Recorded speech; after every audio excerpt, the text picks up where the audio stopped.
One of these days, we're gonna find like the balance in between the pre-podcast and the actual podcast and bringing it together because the pre-show is so much better.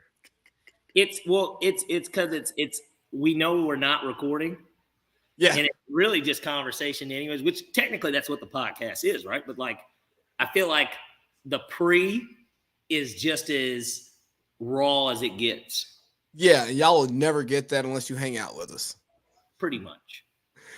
and that's just to save our own So think asses. about it. You asking me how I'm doing now is totally different from how I greet you once we're on the screen. Yeah, and then if I ask you how Like, you're well, doing how are you doing? today, like if I ask you how you're doing now, like I already know how you're doing because I Right. asked you. I'm just I'm doing good, man. Doing good. Got some things done. Da da da. How about you? Even though I fucking already know. Right, like yeah, bro, I'm doing great. You know, I've had a whole lifestyle change that I'm not going to talk about on the podcast. Right. Stay tuned, Instagram. Boom. But you know, speaking of which, before we really get into Saban sounding off, I don't know why I have that one playing. I got off of a phone call yesterday for the Black Excellence Awards in Bartow County. And they asked me to host, and they paired me with a co-host who's a guy I grew up with. We're super close, and there's talks of adding a third co-host for having the Black Girl Magic thing going. And I was like, okay, we'll see how we can work with that.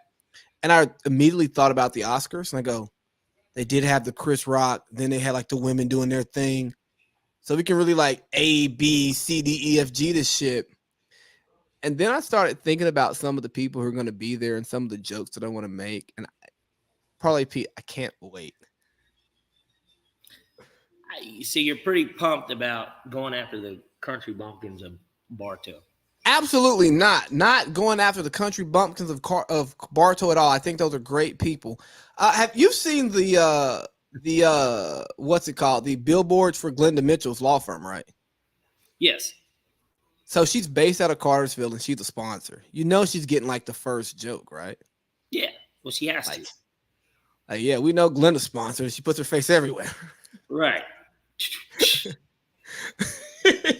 Thank you, Glenda, for putting your money in. Right. Hold on, what'd you say? That's sorry. No, thank you, Glenda, for putting your money into this. We really appreciate Absolutely. it. And Trust I me, got my ass wouldn't have been up here unless I knew that you were cutting the check. And I know you know the law, and you know that you got to pay me after this, right? Like, you know. Like, Glenda, you got billboards down to Macon. I know you got it. Right. Bro, how much? Now I'm gonna sound like a hater, but like, bro, how much money is she really getting to be based out of Cartersville? But she is everywhere. She's got to be really good at what she does, anyways. I mean, yeah, of course, what makes sense?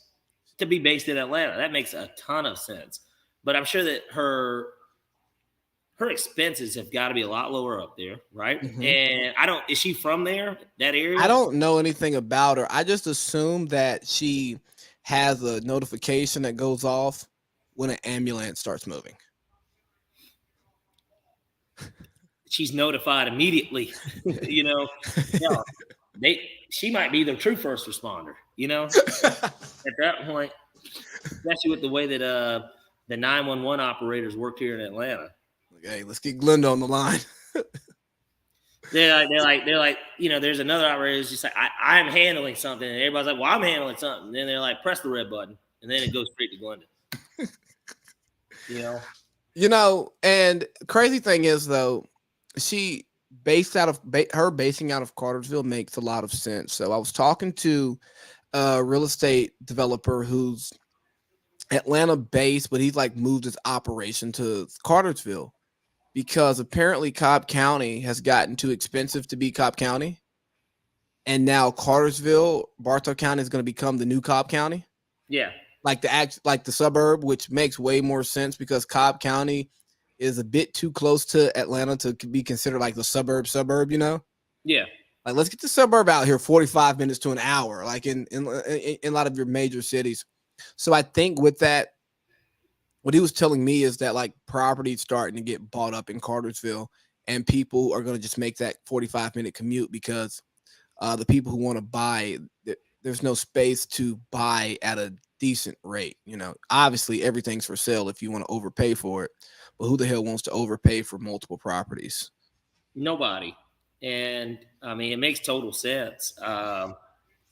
I'm certainly not against it. I think that that's just kind of the new theme going on here in Atlanta, or just this metro to outside the metro Atlanta. Any and everything that is 10 to 15 minutes outside of the metro Atlanta area.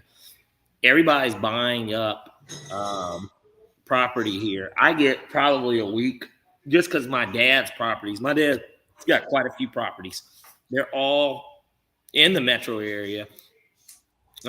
We used to have one in Sonoya, Georgia. I don't know if you're familiar with that. It's closer to like Noonan. I don't hang out down South Georgia. But like either way, I consider Noonan South Georgia, by the way. Huh? I consider Noonan South Georgia. It is South Georgia. That's absolutely South Georgia. Anything past Riverdale is South Georgia, in my opinion. Jew is from South Georgia. Henry County, Luella, Locust Grove, that stuff is the beginning of South Georgia. It's giving it a fancier title by calling it Henry County. It's South Georgia. It's the start of South Georgia, because think about it. Atlanta is located, in terms of the state of Georgia, technically north. It's North Georgia. But it's not North Georgia. I'm from North Georgia. And I know that Macon is typically like the equator for Georgia, right? Because Macon in like maybe Columbus. But Columbus is about from Albany hour and a half, hour 45.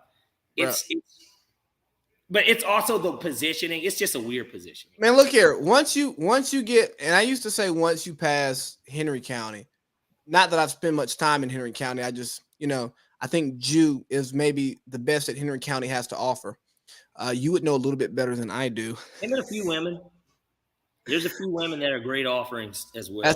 That's why I just said you would know better than I do. See? Let me tell you, I was surprised at how many I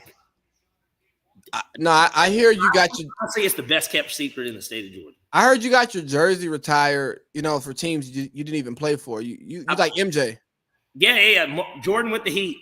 I don't know how, and maybe Jew's Pat Riley for bestowing that honor upon me. I don't know. I just know that they told me that I'm a legend in that county, and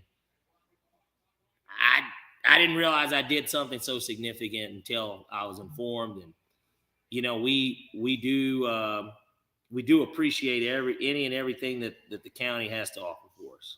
Fair enough. But yeah, like once you get down that way, you're in South Georgia, which is a whole different state.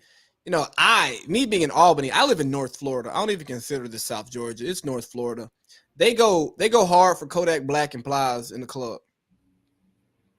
Yeah. I'm not mad at that. Maybe a little T-Pain too. I've not heard much T-Pain, but I hear a lot of Kodak and Plies. Music, I feel like that's like the DJ's like go-to list. Like, it's like, man, throw some pop lock and drop it on. This will really get the crowd going. No. The song that gets the crowd going is called Flex. And if you just give me a little bit of time, I will play Flex for you. And this is what? Huh? If you want, you can do it on air. We can do it. It's up to you.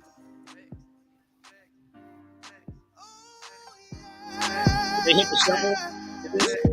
It's by Cupid. This is the Sharecropper Shuffle right here. Okay, so this is the one. And they be, let me see you flex your body. They pull out the rake. Nah, they had a hoe. Oh, right. Here we go. But yeah, bro, everywhere I go, like I hear this song. Fuck the rake. They're like, nah, we hoeing that bitch. Like, I'd be like, y'all nigga really brought your track in here tonight. But let me stop. Let us stop talking about people who are from different places than us. That is not nice. Let's talk about Nick Saban sounding off. Everybody's got their own culture. And Nick has his own culture, and that's why he says what he says. So let's set it up. Nick Saban, he comes out and he has some strong comments about Texas A&M. But the comments are more so about NIL. I think it's less of a shot at Jimbo Fisher. He was talking to a bunch of Alabama boosters, and he was talking about how A&M had the number 2 recruiting class last year. They had the number 1 recruiting class this year. Now the NIL has happened, and they're buying all of their players. Obviously, we hear that and we go, "Oh no, Saban's hating. That's messed up." And it's like, well, no. And or they're like, "Hey, how is Saban gonna say that when he's been buying his players?" And we all know that bags get dropped off, especially in the SEC. Like that's nothing new. Yeah, look, everybody has seen a McDonald's bag that's been wrapped up and on the ground. And, And if you're a player and you're fast enough, you'll pick it up. Who knows? Your blessings might be in there. Or it could be, an old hamburger and some bad fries. I don't know. and both of us know guys who play Division I sports, and we know that they've made money before they were professionals. I won't confirm that, but yes. Yeah, I don't know. I've heard about it. Yeah. I've heard about it from friends. Okay, none of my friends did it, but their friends did it. Right? That statute of limitations coming soon, but fair. yeah. But we're saying that to say that a lot of people were bothered by what Saban was saying, and he took a shot at Dion for signing Travis Hunter. But what I think gets missed here is that Saban is pushing back on NIL. Saban's not saying that, hey, I'm not going to do NIL. I think what he's talking about is the purity of college football. And there are some who will say, well, who cares about the purity? You're talking about white coaches getting paid off the backs of black players. And I say, yes and no. I think when you get to the purity, because Saban is a ball coach. He coaches football. He coaches a lot of his players the best that they're ever coached in their life. And Nick Saban has a great track record amongst the guys who've come through his programs. I don't think Saban is bothered by the money itself. I think Saban is bothered by the lack of rules and structure that the NIL and the transfer portal now have in college. And it's hard to develop a team, develop talent with the wild, wild west. Yeah, pro sports has endorsement deals. Yes, pro sports has different contracts. Yeah, pro sports has free agency and trades. But you can hit the portal after week 2 if you don't like how you're getting playing time, or you get cursed out by a coach already. You let's say this is obviously, and let me tell you, just to preview it a little. Obviously, this is not going to happen, and this is not a good example. But let's just look at it this way: if a guy like Stroud came out and Ohio State started 0-2, and let's say that Ryan Day said, "You know what? You're not cutting it." Or, okay, actually, I'll use a good example. No, last year. Do last year at Ohio State. Stroud goes 0-2, and he plays Ewers. That you can use that too. I don't know if he did it after week 2, but point is, okay, when did Spencer Rattler get benched at Oklahoma? Was it week Texas game? Week 5, week 6? Let's say like that. He got benched, and at that point, even though he did play again, ultimately that job, he was already gone. So I guess the thing it would be, I know that there's something about a certain week you can retain eligibility for a year if you do leave within a certain period. But this is what everybody in college football has got to understand. This is why what Prime is doing is really good. Granted, everybody wants to play at the highest level on the best team, but not everybody can play at the highest level on the best team. And it doesn't mean that you're not the best potential pro, even out of the guy that they're starting. I mean, we saw Justin Fields leave Georgia, and we knew that he was better. We lost him. Yeah, we knew that he was better, and but at the same time, Kirby's a loyalist, and even the same thing with Stetson Bennett coming up this year. Do you think that if Stetson doesn't play well, that he would put in Gunnar Stockton or Brock Vandagriff? These are guys realistically, and I know in the spring game, they got some run. I didn't watch it, but at the same time, this is a realistic possibility. And guys, especially if they want. My Wi-Fi's acting crazy right now. I see you frozen, but I can hear you. There we go. When you're not frozen anymore, it's a little grainy, but you're not frozen. Hold on, Parlay Pete. My Wi-Fi is acting crazy. I'm about to hook up my Ethernet. Hey, I hear the Albany connection going on.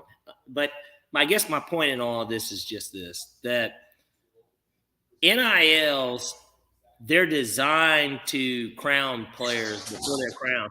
Really, that is the true crown jewel, right? You know, it used to be, 5-star, this, that, the third.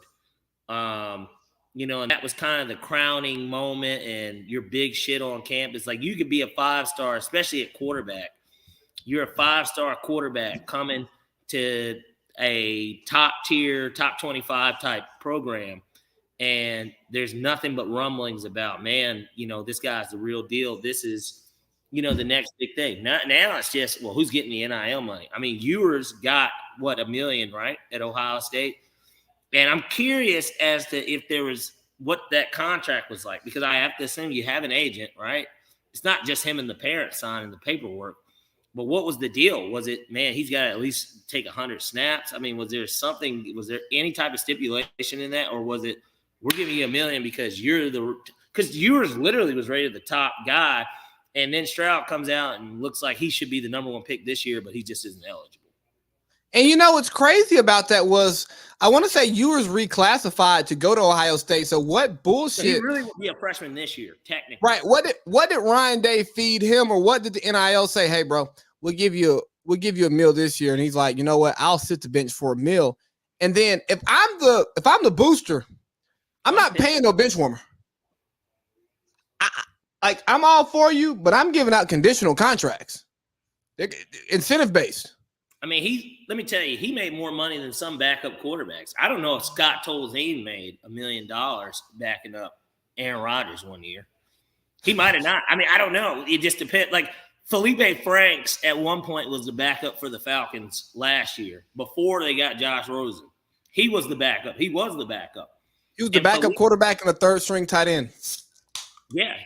And I bet money that Felipe Franks, because he was undrafted, so I bet money that Felipe Franks did not make $1 million last year.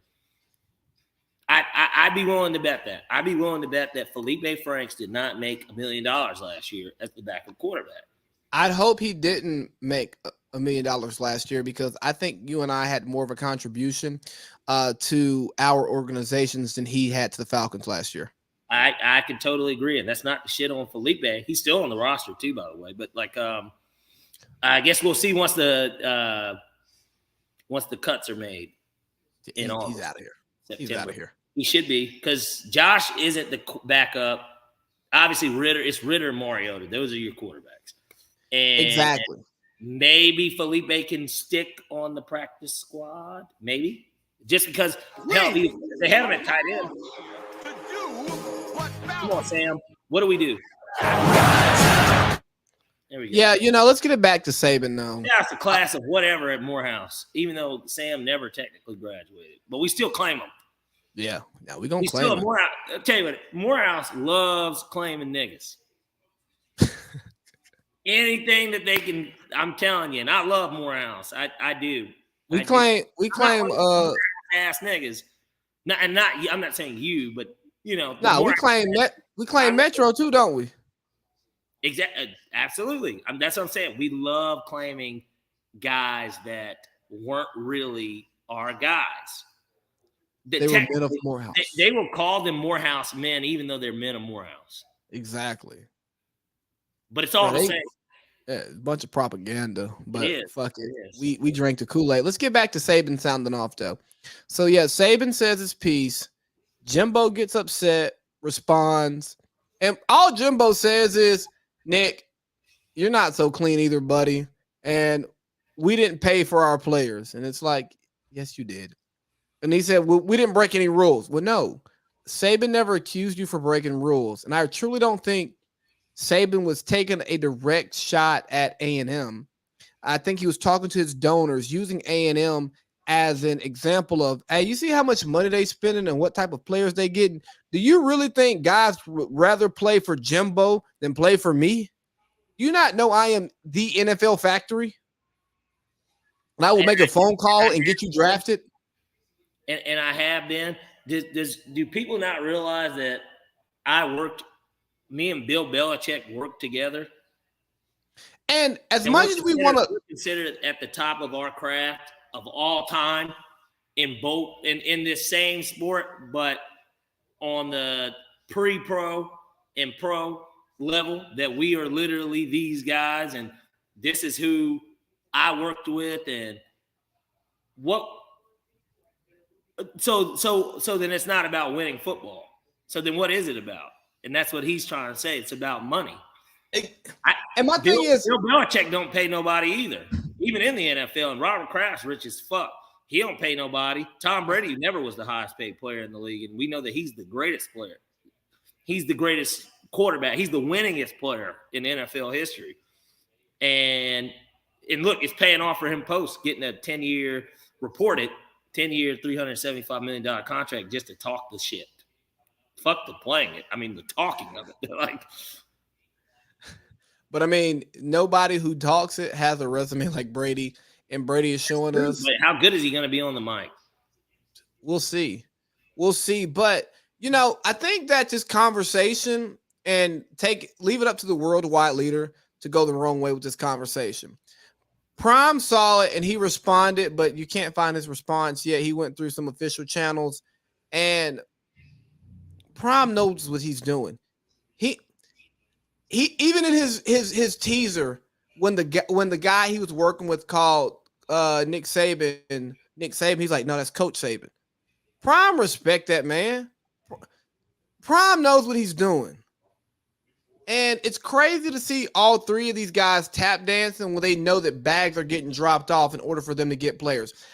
Travis Hunter may have wanted to go learn from Deion Sanders, which I hope he did, and I support that, and I'm glad he did it. But if you're going to think that he turned down millions to go play for Saban, who puts DBs out like it's nobody's business, to go play for Prime for free, you're stupid.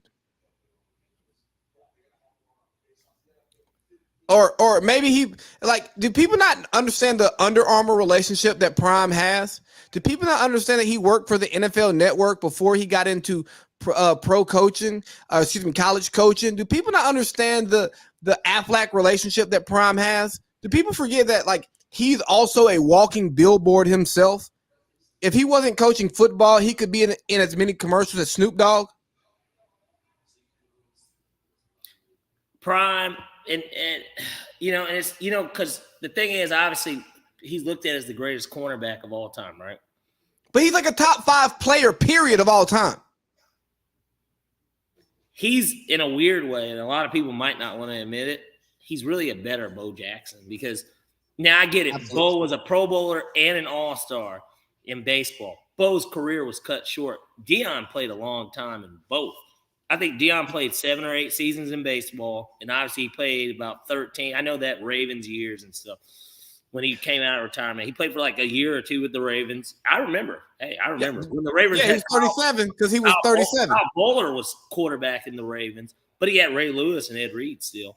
I don't know if Sizzle was there by yet. I don't think Sizzle was there yet. But like, you know, they had Ed Hartwell was. Talk about a waste of money. I appreciate you, Rich McKay. Nonetheless, no, because that's a Rich signing. You know that, right?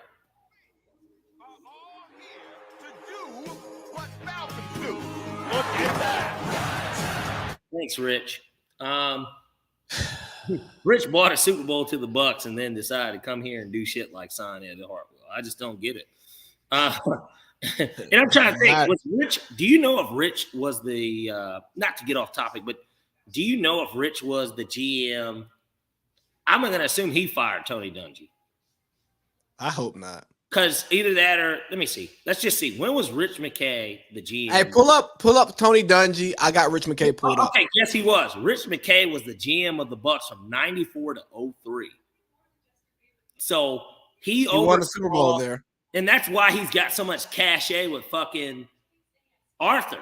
Because Arthur looks at it as, and then I know his dad was also a GM in the NFL, and obviously he's the head of the competition committee.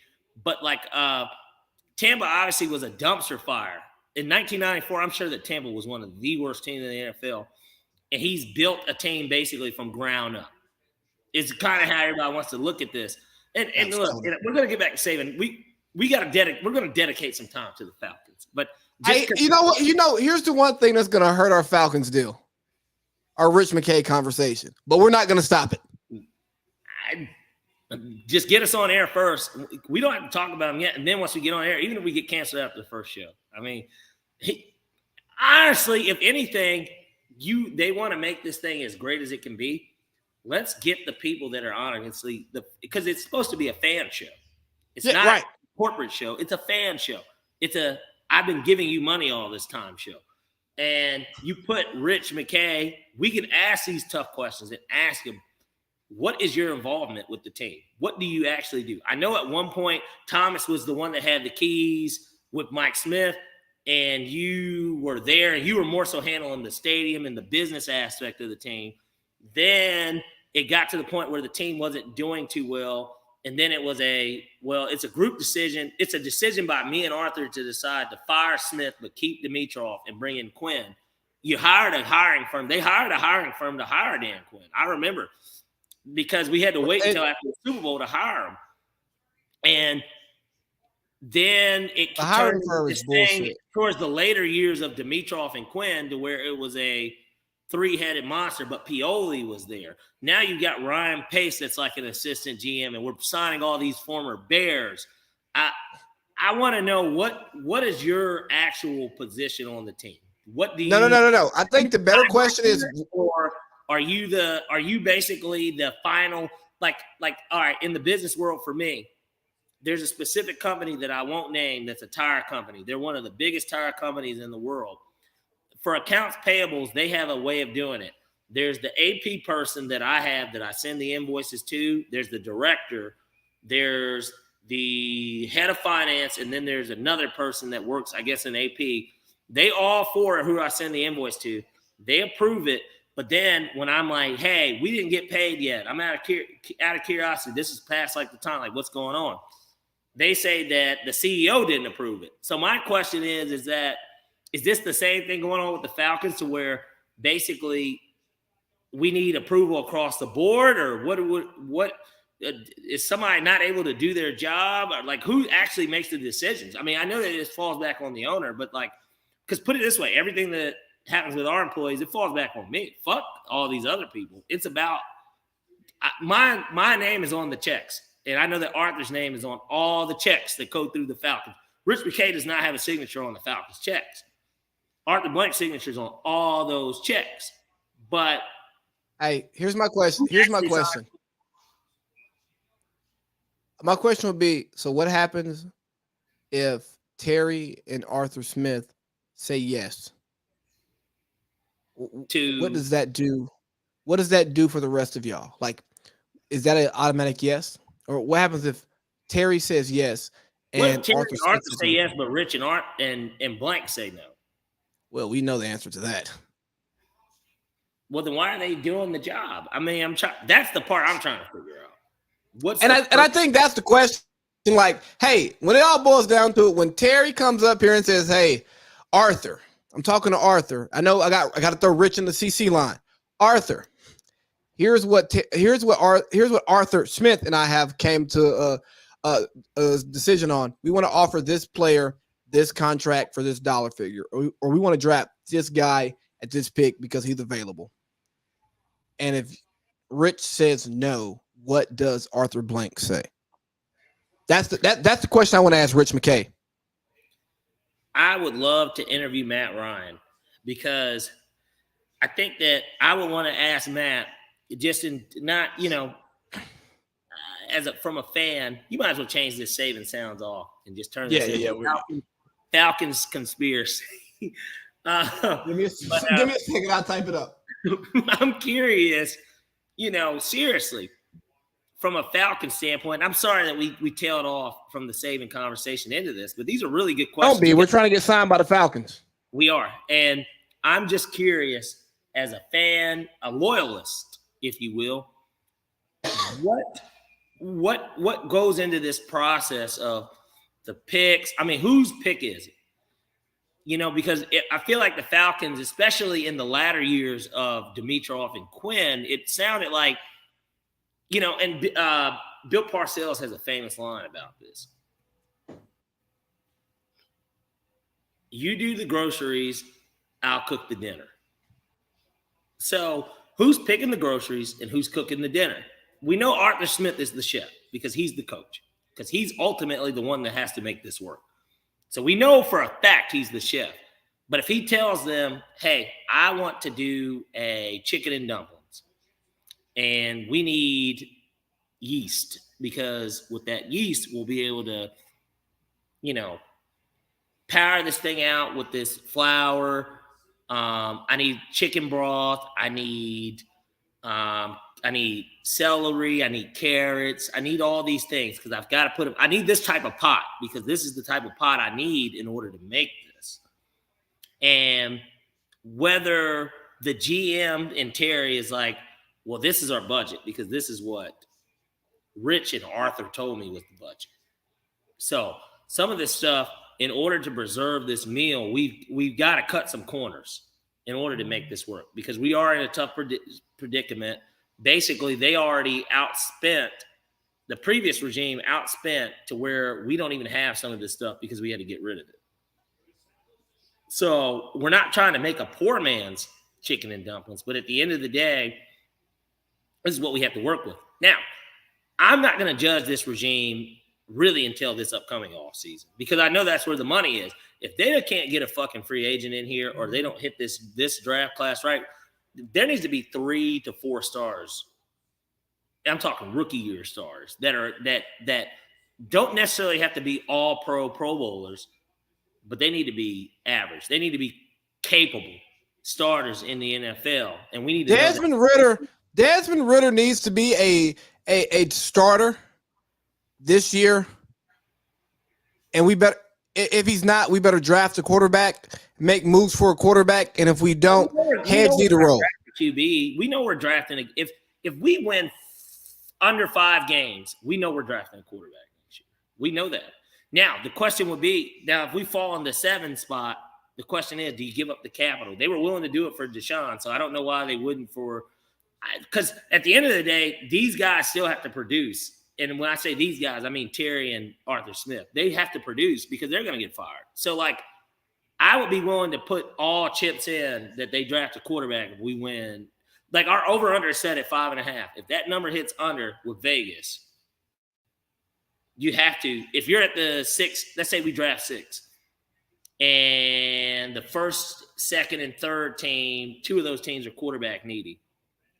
But the team that's at 2 is not quarterback needy, and you know they're not drafting a quarterback. 3 ones and Ritter. Make a fucking deal, is what I'm saying. 3 ones and Ritter. Run it. Keep Ritter. Keep Ritter. I'm fine with keeping him. I think he's going to be a backup quarterback in the NFL. Well, and that's why I said, you signed Mariota to a 2-year deal. If Ritter sweetened the pot for somebody, and they're like, well, maybe we can develop him. Fine. I know that David Gettleman's not a GM anymore in the NFL, but I know he's the type of guy that would take a deal like that. Like, I'll work with the kid or something like that. David Gettleman will not work in this league again. I don't even think Daniel Jones sucks, honestly. Daniel Jones, to me, is a less accomplished Mitchell Trubisky. To me, they're really the same type of guy. Seriously. Their playing style, you have to think about it. They both can run. They kind of have some wheels, like underrated wheels. Underrated wheels. And what's too early? Is it Ritter that's too – what are we talking about that's too early? I get it. If he thinks 1 year on Ritter is too early to tell, if he doesn't have a Dak rookie year and we can draft CJ Stroud, we're moving on. If we don't win 7 games again, we're moving on. Yeah, yes, he's better because he's been in the playoffs more. But realistically, when you watch, the eye test tells me they're the same guy. And honestly, eye test tells me I don't want either of them on running my team. Unless we're tanking. Fair enough. Just for one season. But here's the thing. This is a make or break year for Daniel Jones, right? They didn't even pick up his fifth-year option. So I think that when you look at it, it's one of those things where it's in a division. The Cowboys, I think, on paper, got weaker, right? They did get weaker. They retained Quinn and Kellen, which I know you're not a Kellen Moore guy, but neither of them. Kellen Moore is not a good offensive coordinator. He just calls plays. I believe Dan Quinn did get offered the head coaching job, and he just didn't take it because it was a job that he didn't want. Whether it was Jacksonville or Denver, I don't know if Denver might have. I feel like Dan Quinn definitely got a head coaching job because it's not like Quinn was bad here. I don't know. He's just like Thomas Dimitroff was his GM. He was his GM, but at the same time, I think that Dan will be plagued by his in-game decisions more than anything. Fuck the Super Bowl. We're going to throw the 28-3 out. Yeah. Let's talk about the year before that when we started 5-1 and we finished 8-8. It was the first. It was the first Kyle year. We played San Francisco late in the year. I remember it was at the 2-minute warning. We were down 5, and they kicked a field goal. So then we were down 2, but we only had one timeout in the 2-minute warning. It was at the 2-minute warning, but we kicked the field goal and we were on the 3-yard line. It was 4th down. And the thought was just kind of well, why didn't you go for it? And then they're just pinned deep, and then you still got your one timeout, and then we see what happens. I especially when on offense you've got Matt Ryan, Julio Jones. We didn't have Sanu yet because it's the year before the Super Bowl. So who was the wide receiver 2 on that team? Wasn't Turbo. Roddy was still there. Roddy was there. Okay. So Roddy might have been your number 2. I think Jacob Tamme, we had signed Jacob Tamme. I don't think Jacob Tamme's first year was the Super Bowl year. I don't think that Dan. Here's the thing about Dan Quinn. Think about Jason Kidd. The Bucs thing didn't work out totally, but he unlocked some stuff with Giannis that Bud was able to build off of. The Nets thing didn't work out because he didn't know how to coach yet. The stuff he's doing with Dallas, they were the way he's utilizing Luka, the way that he has their defense playing at a high level, and it's not that he has great defenders on his team. He has a great team defensive concept, and he learned lessons from sitting on that bench with Frank Vogel. Frank Vogel, one of the best defensive coaches in the league. Let's just throw that out there. A LeBron team.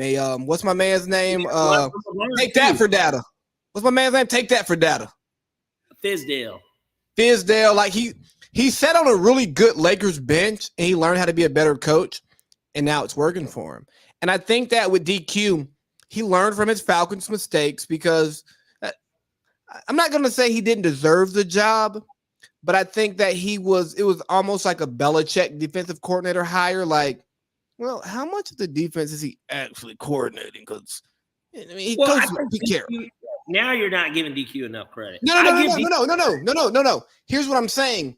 All I'm saying is that there was more of a learning curve for DQ that you don't know until you hire him that we learned. And I think that from his Falcons experience, he's going to be a better coach. He's going to be a better coach whenever he takes I don't know if he's a Super Bowl winning coach, but he certainly will be a better coach. I think the Falcons was a great combination for him because the offensive personnel was always here. We did. That's the one thing everybody knew about the Falcons. They're like, man, there's 3 things that stick out about the Falcons. Great offensive personnel. And yes, great. Because even if Matt Ryan is just a very good quarterback and not a great quarterback, he's a very good quarterback. You have an elite wide receiver. But coming into it, the play calling in general, you've gotten every head coach, every offensive coordinator the Falcons had got a head coaching job. Look at it. Seriously. Mike Mularkey was Matt Ryan's first OC, head coaching job. He went to Tennessee. Dirk Cutter, next OC, goes to Tampa. Next OC, Kyle Shanahan gets a head coaching job. Sark was kind of a whooping boy because I think that everybody expected so much out of Sark because of how great the team was. Sark, still, he's a head coach at one of the three most prestigious college football programs, and they paid him an ass load of money. At the end of the day, look, if he didn't do solid work here, Matt Ryan put up similar MVP numbers that second season under him, just like he did with Kyle Shanahan. Gets it. You bring back Turk. No, well, I'm missing out on an OC, and I don't know which one it is. Hold on. Because I know that Matt's had more than 4 OCs. Hold on. Falcons, OCs. Who am I missing out on? OC history. I'm sorry. I just because it is kind of slipping my mind a little. I don't want the coaches. I want the fucking offensive coordinators. Yeah, I mean, Matt got people paid and deservedly so. Honestly, what hurts my heart is okay, Matt he only had 6 different changes, but it was only 5 total coaches. In 14 years here, it was 5 total coaches, but it was 5 changes, 6 because Cutter was there twice. So that's a new change every other year, damn near. That's not healthy. Yeah, it isn't, and that's why I can't wait to see them do well in Indy. They're going to do well. Crush that over. You know what their over-under is in Vegas? What? 9.5. Yeah, over. Crush it. I'm not even a fan of overs. Hit that over. 12. I really do think that they're going to win 11 or 12 games, and I hope that Julio signs with them. Me too. As much as I kind of didn't like the way Julio left here, I would love for him to sign there because then it's like it wasn't Matt Ryan the reason why he wanted to leave, clearly.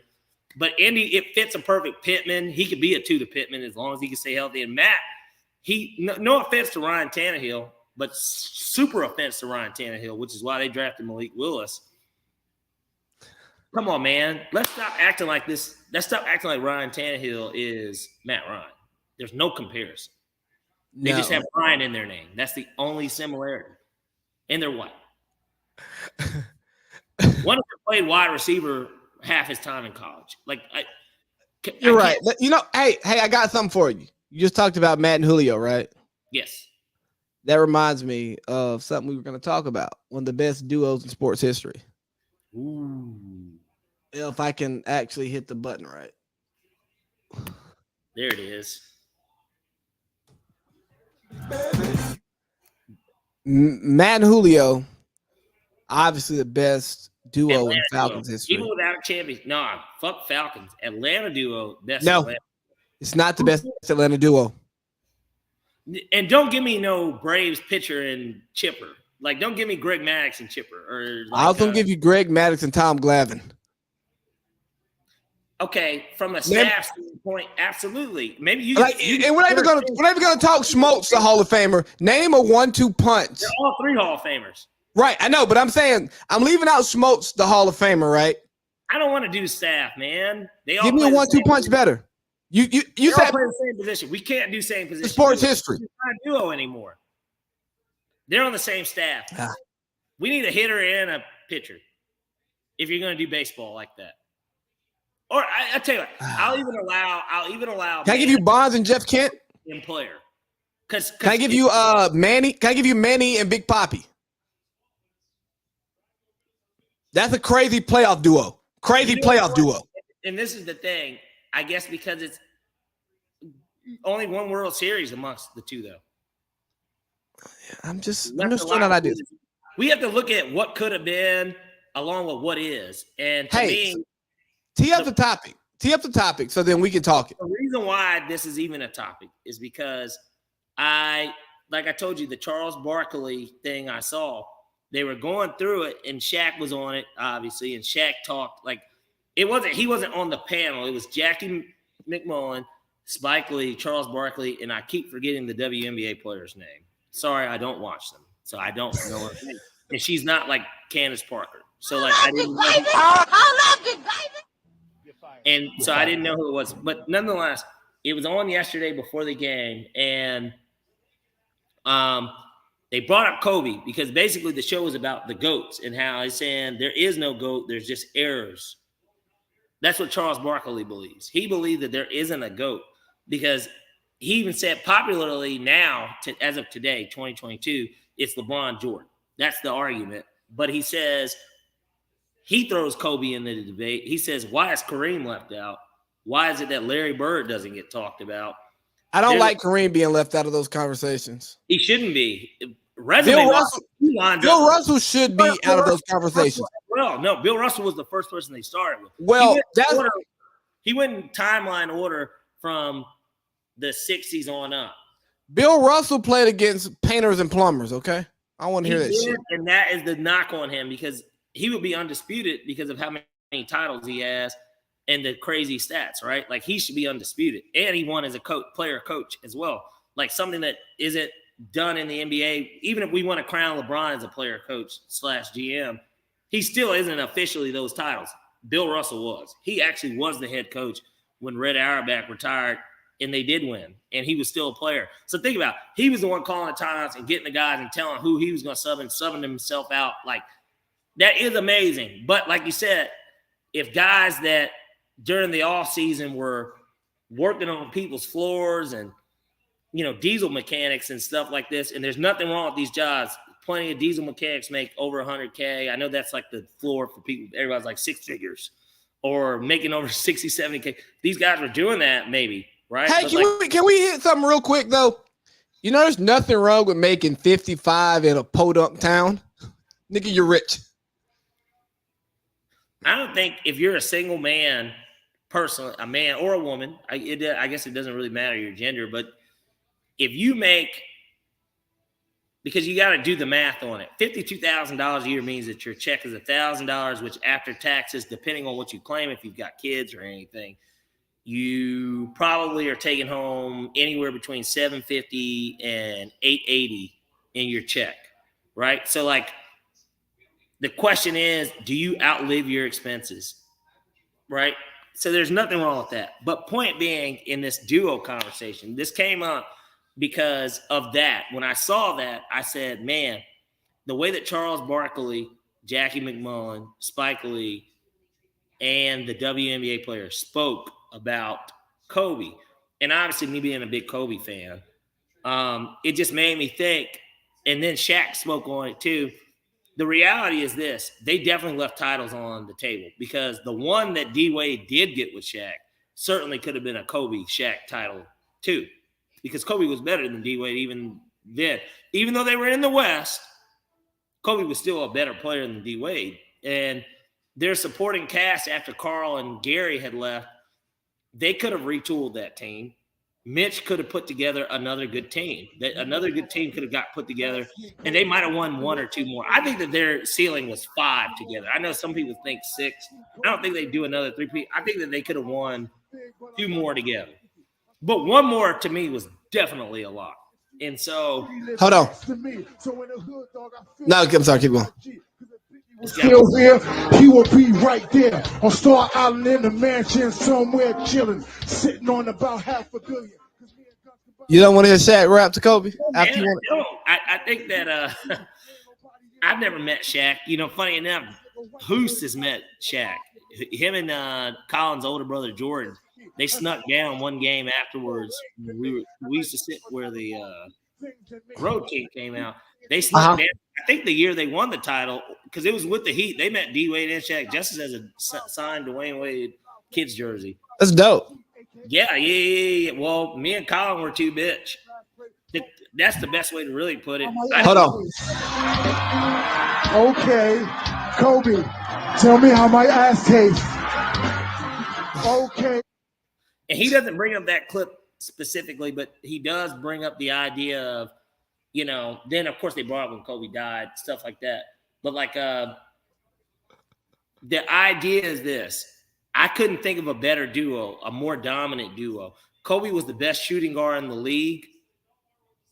I know AI was technically listed because Eric Snow was the point guard, right? I guess. But sure. But he was really a guard because AI was bringing it up. And so nonetheless, he was listed as a shooting guard, and that's what he started as in the All-Star game. but Kobe was the best shooting guard in the league at 21. All the way until when did he lose the shooting guard title? I will say that there was a shooting guard than Kobe. There was a legitimate conversation, if you want to call Tracy McGrady a shooting guard. They had a legit. It was an argument. When was it an argument though? Even when he was in Orlando, he wasn't better than Kobe in LA. I don't think he was better than Kobe. Fuck the title. Let's throw the titles out. Yes, T-Mac didn't have Shaq on his team, so there will be a year where maybe T-Mac averaged 31 and Kobe averaged 27. Kobe might go for 27, 6, and 6. And then T-Mac's going for 31, 7, and 4, right? Here's the only nigga on the team. And we saw once Shaq left, Kobe averaged 36, 35.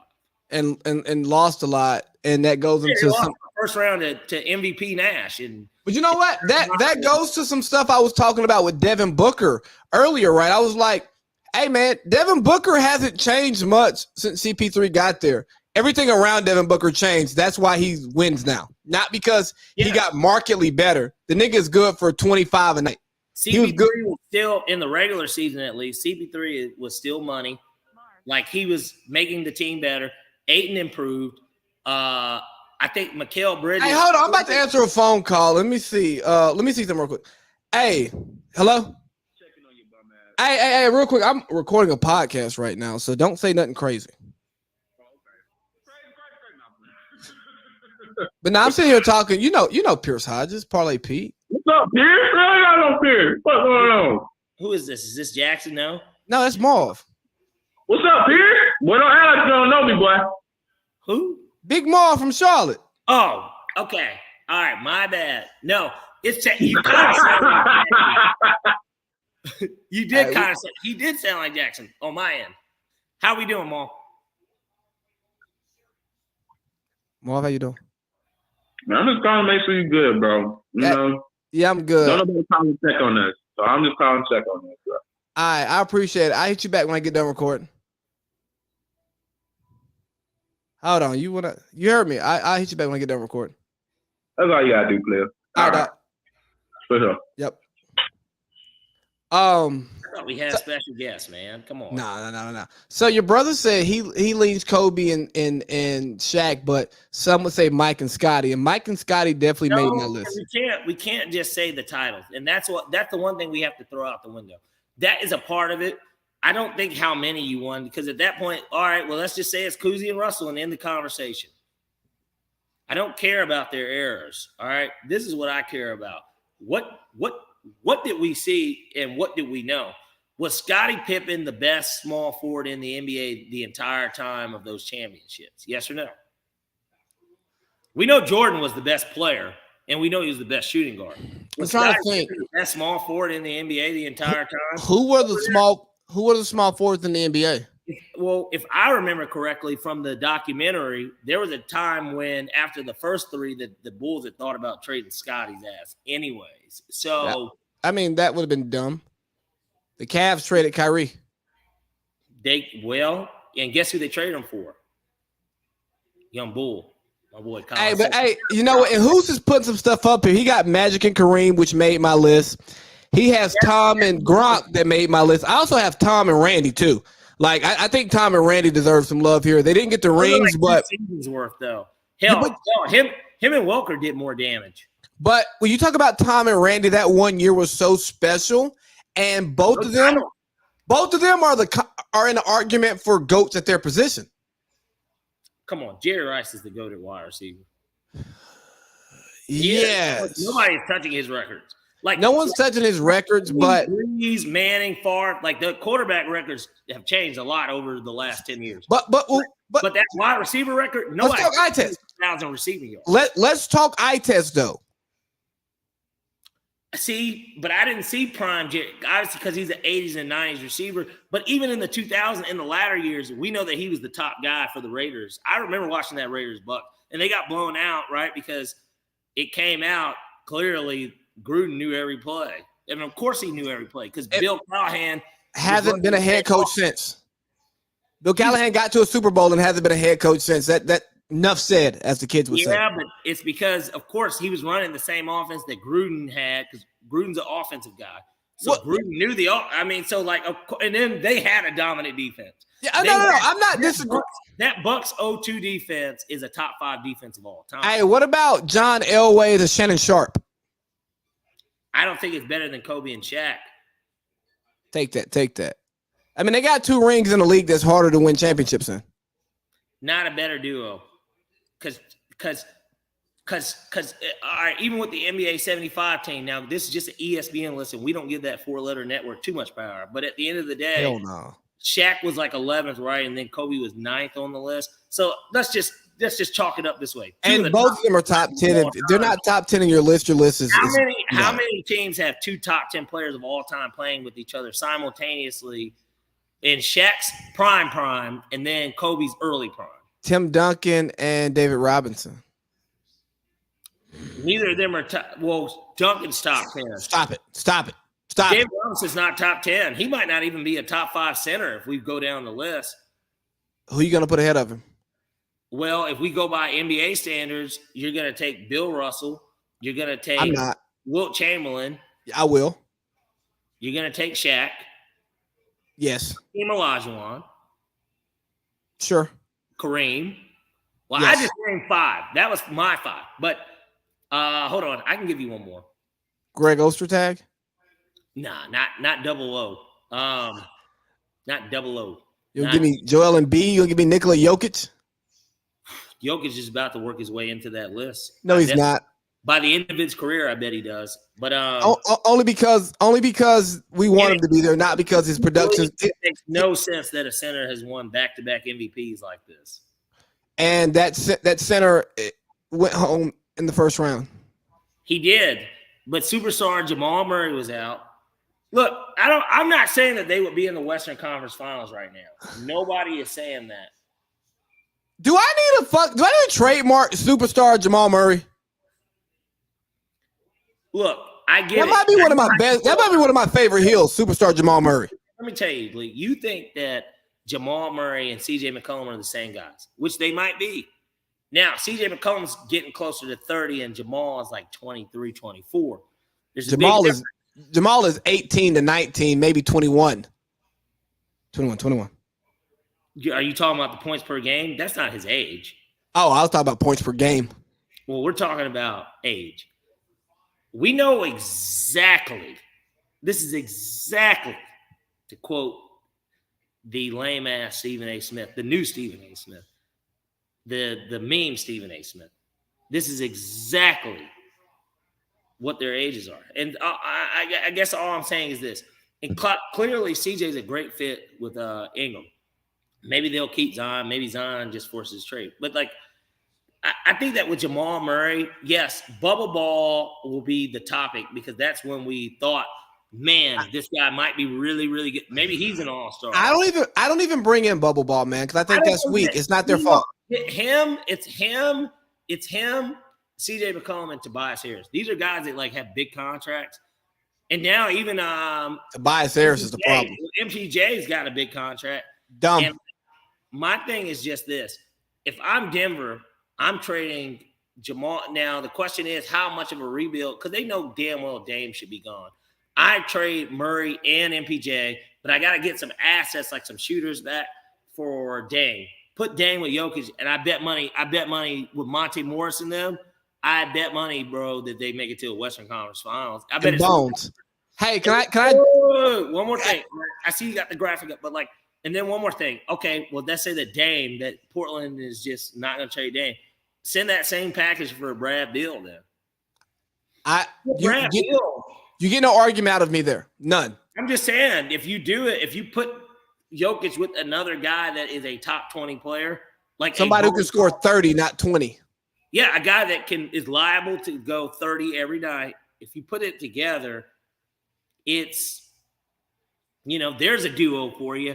Not one of the best of all time that touches Shaq and Kobe, but I'm just saying you put that type of duo together and you get some magic. But a Jokic-Dame duo, I don't think that they win multiple titles or anything, but I bet they get one.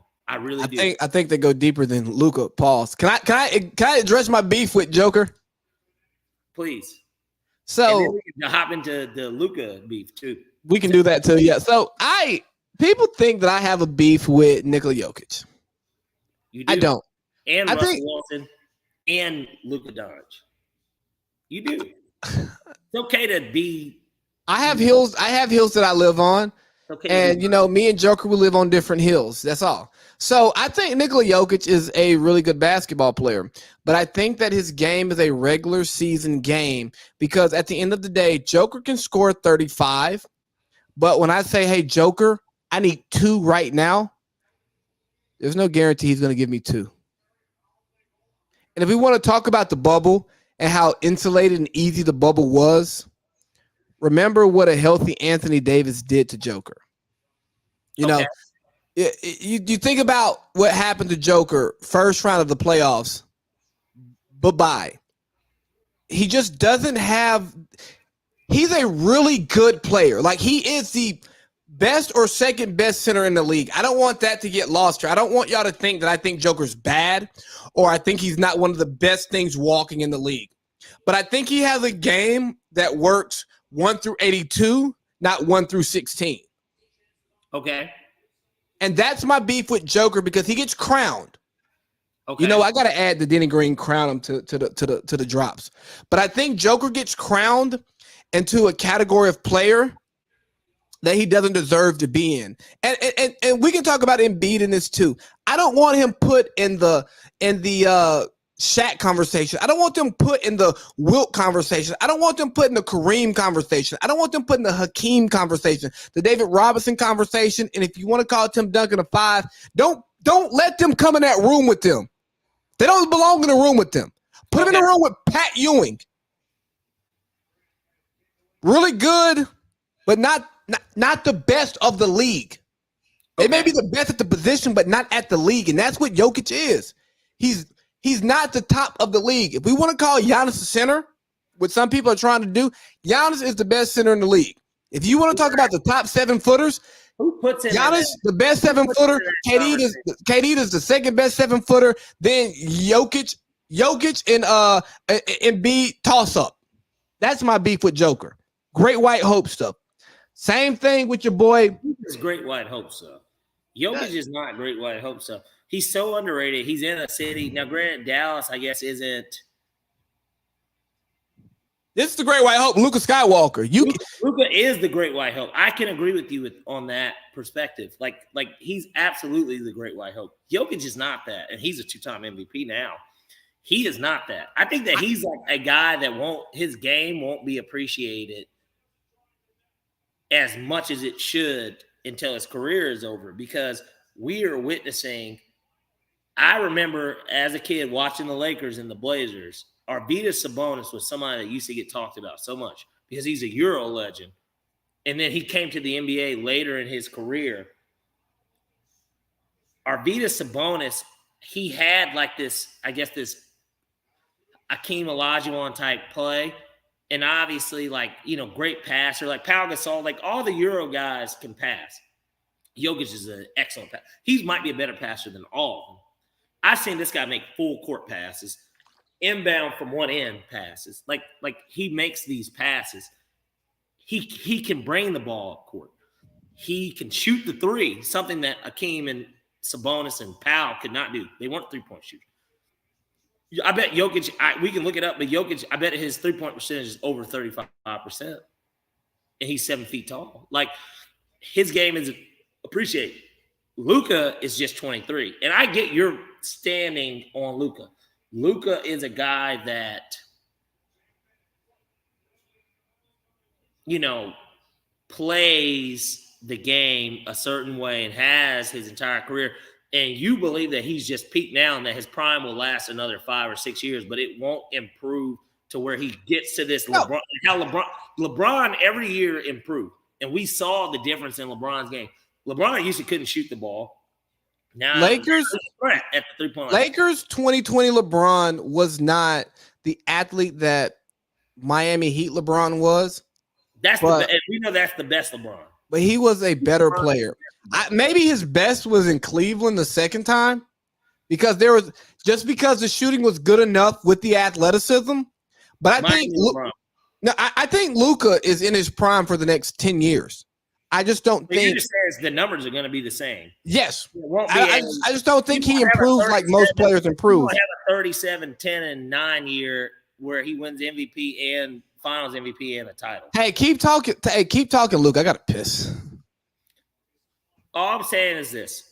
With a guy like Luka Doncic, Luka is something to not be taken lightly. And I feel like on your end, Lee, that you're taking him lightly. You're acting as if, he's got to win a championship at 23 in order to be considered as great as he is. And that just isn't the case. And we've got to dispel that. We have to dispel the idea of Luka being a player that's greatness is tied to a championship. He's 23 years old. He's in his fourth year in the NBA. He's went to the playoffs 3 out of 4 years, and he's reached the Western Conference Finals, albeit they got blown out, right? They got blown out, but at the end of the day, that doesn't define Luka right now. Let's just talk about what Luka is. We can't look at Luka as this guy that is larger than life because he's not yet. But at the same time, Luka is still a great player. And I feel like that is the issue with anyone that's not the media, because the media does kiss Luka's ass, right? Can't we agree that the media kisses Luka's ass? Yes. But at the same time, is it warranted? And that's the biggest thing. It is warranted. It's warranted that we kiss Luka's ass. It's definitely not. He's definitely not. He got to do more for me. No. I'm saying, see, you didn't hear everything I said before. I didn't. It's warranted that the media kisses his ass because he's doing this stuff at 23 and he's in year 4. He is still doing great things. Like, let's not act like, and I think your boy that's in the league, Hackney, in the post that you tagged earlier. Wayne said it best. That's why I like this comment. I didn't even have to respond to what you tagged me in because he encompassed everything that will be said. Basically, your opinion of it is that if you aren't Steph Curry, Giannis, LeBron, and it was one more player he named, if you aren't one of these 4 guys in the NBA, then essentially you can't be great without a title. And it's just like, I mean, that's what it sounds like. Let me kind of talk about that because did Trey get his flowers too early because of what he did last year, and then because this was the Hawks? So that's kind of where I'm going with it. I think that the conversation about what Luka does and what Trey does and who they are in the league are too far away from one another for what's been accomplished, right? And when you think about Luka gets to be in the Magic, Bird, LeBron conversations. And I go, I need more from him before we put him in this conversation because he's James Harden to me right now. Okay. And I think he should be put into – I think Luka's a superstar. I think he's top-tier superstar. But I don't like him being considered an all-timer without the pelts on the wall. Remember, LeBron was loved until he wasn't. Like people say, LeBron got swept in 07 in the finals. Michael Jordan would never. Bullshit. You see what LeBron played against? Him getting there is an accomplishment. Just like we don't beat up on AI for not winning a ring. We give him props for the 01 season. Why? Because he overachieved.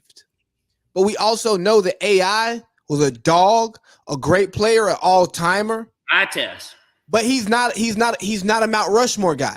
And he's in nobody's basketball Mount Rushmore. So we're putting Luka in the conversation with the Mount Rushmore guys. Mm-hmm. And he hasn't done enough for me to just comfortably put him in that conversation. And I hate that when I try to contextualize it that way, that is anti-Luka. Bro, Luka, win the MVP. But you're going off of guys like Nick Wright, like guys like Bill Simmons. I'm talking about the guys. I'm talking about the guys who have the loudest voices. Bill Simmons in the sports world at this point might as well be racist. I mean, Bill Simmons is racist. Skip Bayless. He eggs on Boston-based product and white players. I mean, Bill, like you said, Bill Simmons has lost his fastball because he used to be, Bill Simmons' columns. I used to love reading Bill Simmons' columns. I think it's so hurtful that even with the podcast stuff, like after he got that Spotify bag, he stopped watching games. I'm convinced he doesn't watch games anymore.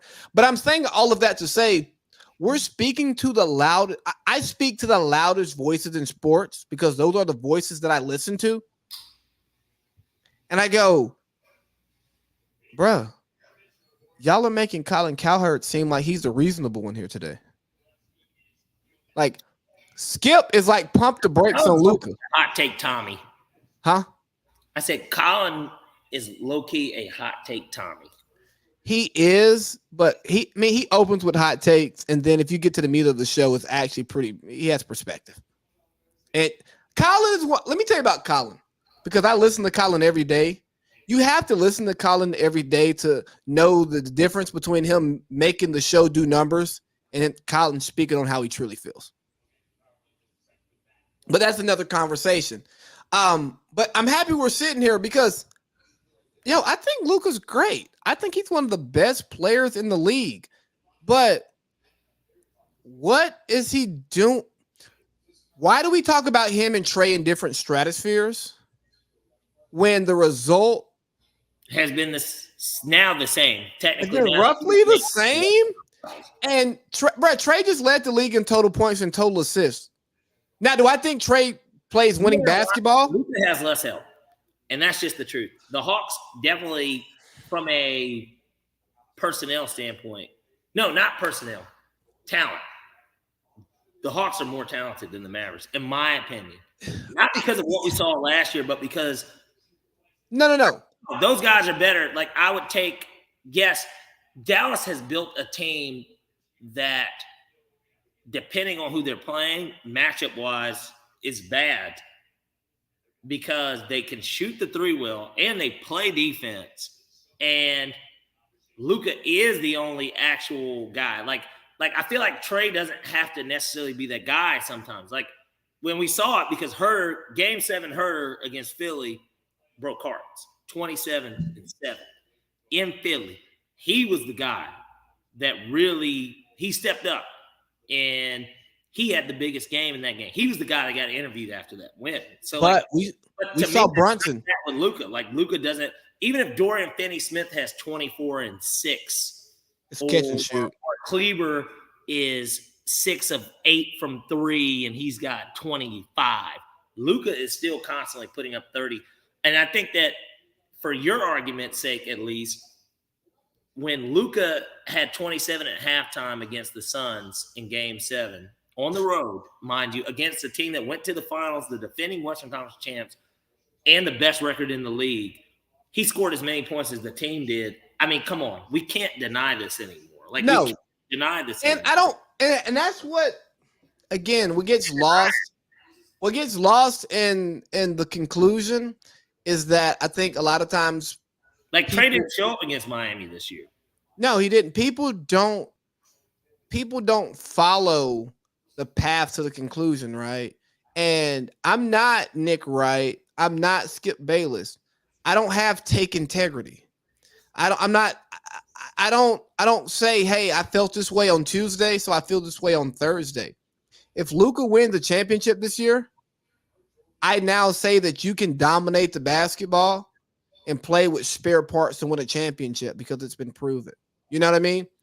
I may say that, hey, what Luka did was an outlier, but because it's an outlier, you got to put him in the conversation with the greats. You know what I mean? Like, I let what's playing out in front of me drive where I go. So yeah, I stand on this Luka hill. Yeah, I stand on this Jokic hill.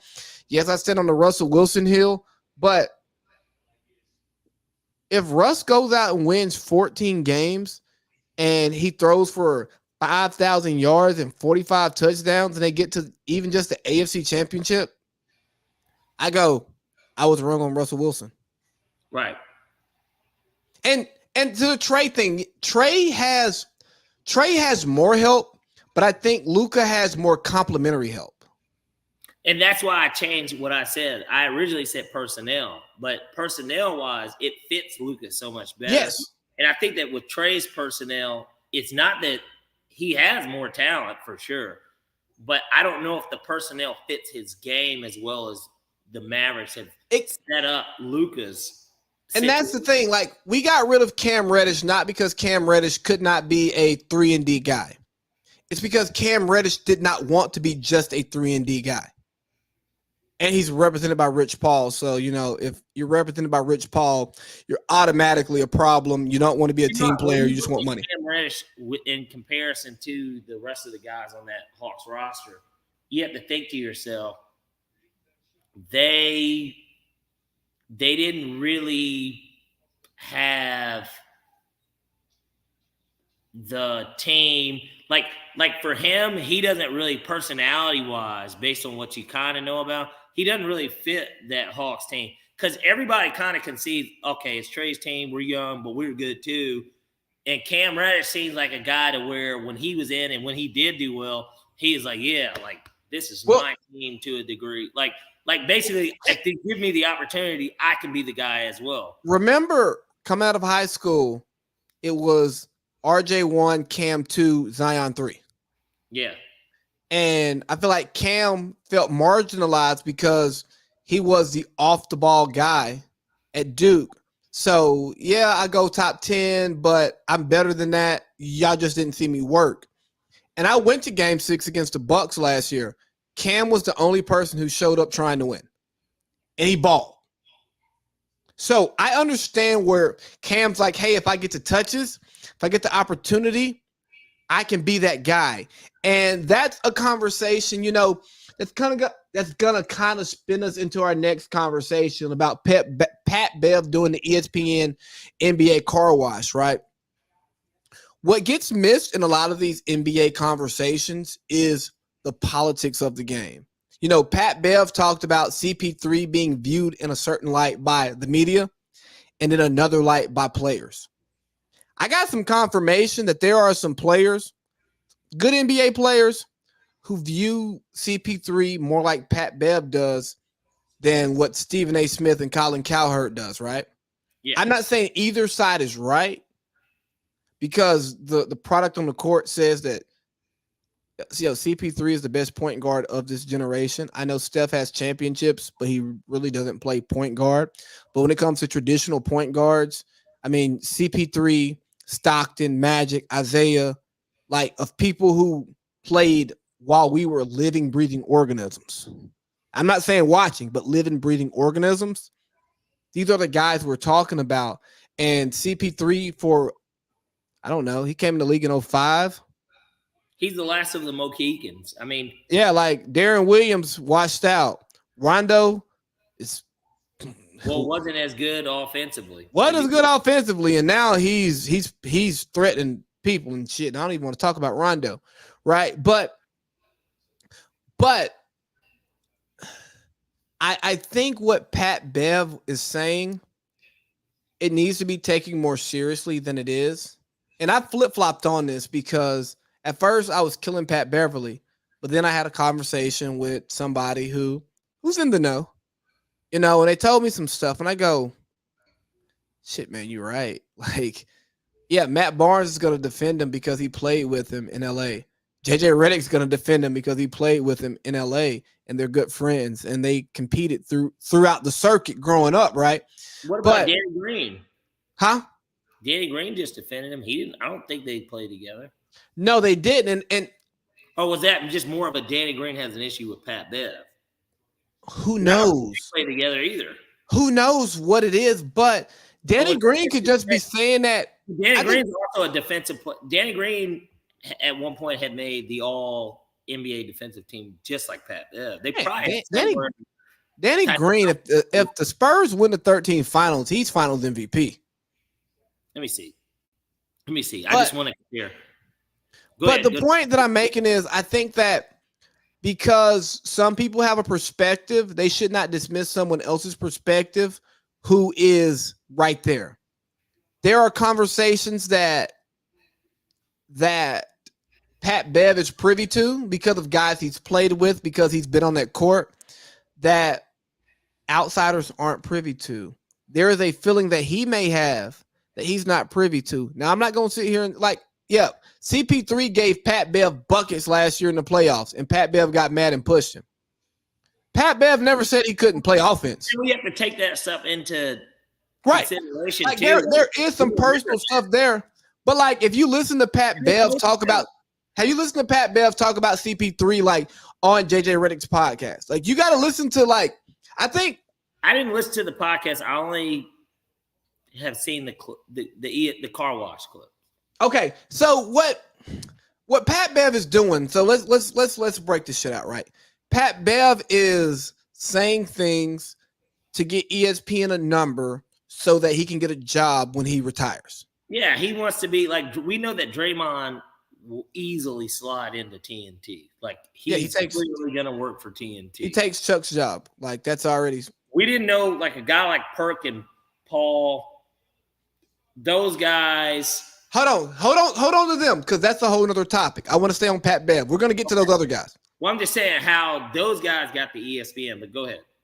But with Pat Bev, I think he's fit. Think about the first time we did a pod together, like in San Diego. Mm-hmm. Then think about when we first started doing this weekly. Think about how much better we've gotten just by doing it regularly. Yeah. Pat Bev is saying some wild shit that he maybe shouldn't say. And he's also saying some stuff that's super valid, that, hey, you asked for the player's perspective. I'm giving you the true player's perspective. Because people forget that Pat Bev was a bucket before he got to the NBA, but being grimy got him to the NBA. So, again, people change roles in order to keep a check. Absolutely. Like, Tony Allen was a bucket before he came to the league, and Doc Rivers said, hey, we pay Paul Pierce to score points. If you want to stay on this team, you get the ball to Paul Pierce. And what did Tony Allen do? He played defense, just like Pat Bev played defense. And guess what? He became a great one. Because even as a Kobe fan, I remember when they asked Kobe about that, he said Tony Allen. When he talked about guys that he said, if there was a guy that could, not only do his job, but get under my skin even a little, it was him. Not Rajah Bell, not, I remember Denver one year, they tried to put Kenyon Martin on Kobe, and I get it because he's bigger and athletic. I don't know what the hell that was about. And what I guess on him. Utah, when they played Utah in a conference finals once, I guess it was AK-47 on him. But like, and Andre Karolinko won a Defensive Player of the Year, right? I'm almost certain he did. I don't place much value on that award. I do, but Drew Holiday said something to Marcus Smart in that series. I know they lost. Drew Holiday said something to Marcus Smart, and I go, yeah, bro. Y'all really thought Marcus Smart has been a good defensive player, though. Like, I mean, I'm looking at this now. They're playing. I got it on the screen. What's the score? It's 18-13 on my screen, 6 minutes in the first. I need the under in the first half, so that's why I'm so intent. Who's winning? Miami's up 5. Now, I've got Boston for the game, but I have the under in the first half. Okay. So, as long as I can get my under, I'm not really worried about foul on. And what Miami – Question. Go ahead. Do you think Pat Bev violated the code? See, because I'm not in the NBA, I don't know. But I do – this one thing I do know, because I literally know a current NBA player, right, that I've known my entire life that – You've said his name enough on this podcast. Well, I've actually talked about him about league not players in the league. Like I'm like, man, who's the hardest guy you had to guard? Yeah. Like I've had that conversation too, because this same person, well, we all know who it is if you listen to the show. It's Colin Sexton. Yeah. It's not to call him out like this, but even for me, he said I asked him about the best ball brother, and he thought that LiAngelo was. That was honestly his take. He said he thought he balled harder than. Well, no, I believe it because if you listen to KD talk about Michael Beasley, he was like, bro, like if B Easy got put in the right spot, B Easy would have been a problem. And again, people forget about the politics of sports, because if you're a five-star coming out of high school, you're gonna get a second contract more than likely if you get drafted in the lottery, and you can suck. And the thing with LiAngelo too is obviously his dad. There's his dad. Like when that Ball family rose to prominence, Lonzo was already booked as a top guy because he's at UCLA and they're like, yeah, this nigga can ball. Like he's a triple double, like nigga, basically. You know, he's not gonna give you 30 a game, but like, man, you want to talk about 18, 9, and 9? It's that nigga. He's right there, I promise. And that's kind of his game. A little bit. That is kind of his game, but like at the same time, like, I don't know. But that's one of the things I talked about with him. But he's also let me know, like, even with that Cavs shit, he came to the Cavs post LeBron, right? Like he literally, that's what he did draft night. He said LeBron stay. LeBron hadn't even decided to go to the Lakers. Yeah, Bron texted him. It's like, welcome to the family type shit. Yeah, and now funny story about that is that obviously Colin has signed a Clutch too. I don't know if you knew that, but he signed a Clutch. And so he's about to get paid. He just switched. Well, we're about to see. He's coming off an injury in this team. Who is he signed to? The playoffs, but they were the 8th seed going. Who's he signed to? Who's he signed to? Clutch. Oh no, he's gonna get paid. I'm not even worried about Colin getting paid. The question just is the Cavs aren't gonna give him a 5-year, $100 million contract. For Colin, this is my biggest worry. I hate that he got hurt on a contract year. It's like the worst thing that could have happened. It really hurts because. But he's a restricted free agent too. So like basically teams can dictate his value. He can do the 2-for-1. But no, what hurts Colin is that he was playing good numbers basketball, and then he goes down and they're almost a playoff team, and it looks like they got better without him. But really they added Evan Mobley. Darius Garland had another year. Was arguably the rookie of the year. Right. And Darius Garland did naturally without Colin, his game, he was going to have better numbers. Yeah. But he did step up. And then the fact that he was an all-star, and then it was Allen's second year, it didn't help him out, I don't think. It didn't help him out, but I don't think that it was Colin. Him not being there wasn't the reason they weren't better. Yeah, no, absolutely not. Because you sent to Colin Devin Booker numbers. Yeah, I did. I sent a blind test to everybody from year of Colin, and those. Tyler Hero just blocked the shit out of Marcus Smart. Tyler Hero can't block my shot. I swear to God, he just pent Smart, and they called a foul. But nonetheless, hell of a block, though. It really was. What an athletic play. Who said white man can't jump? What? They ain't seen Tyler Hero or fucking Pat Connaughton. But nonetheless, it was definitely a clean block, too. Oh, they should challenge that, low-key. Hey, question for you. Let's go ahead and spin this conversation in the athletes turn analyst. And I think we should attack it. I promise. I bet Draymond, bro, he's going to slide into Charles Barkley's seat so well. It's not. So let's talk about the guys who we think are good or going to be good, right? Charles Barkley, best to ever do it. From a player standpoint, for sure. I'm speaking players. I'm talking about athletes turn analysts. I got to think of all of them. Yes, he would be the first person I think of. Yeah, he's better than Romo. He's better than Aikman. Huh? I said Kenny is great too. Kenny's great. Shaq's not that good, honestly. I think that Shaq is Shaq, and I think that his personality, just in general, is kind of what people gravitate towards. His personality, and don't get me wrong, sometimes when Shaq talks about being a dominant player that can't be stopped, I think that perspective is good if you're talking about like LeBron or Giannis. Shaq brings too much of himself into it. Yeah, he goes, no, when you're this good, they can't be stopped. Yes, you can.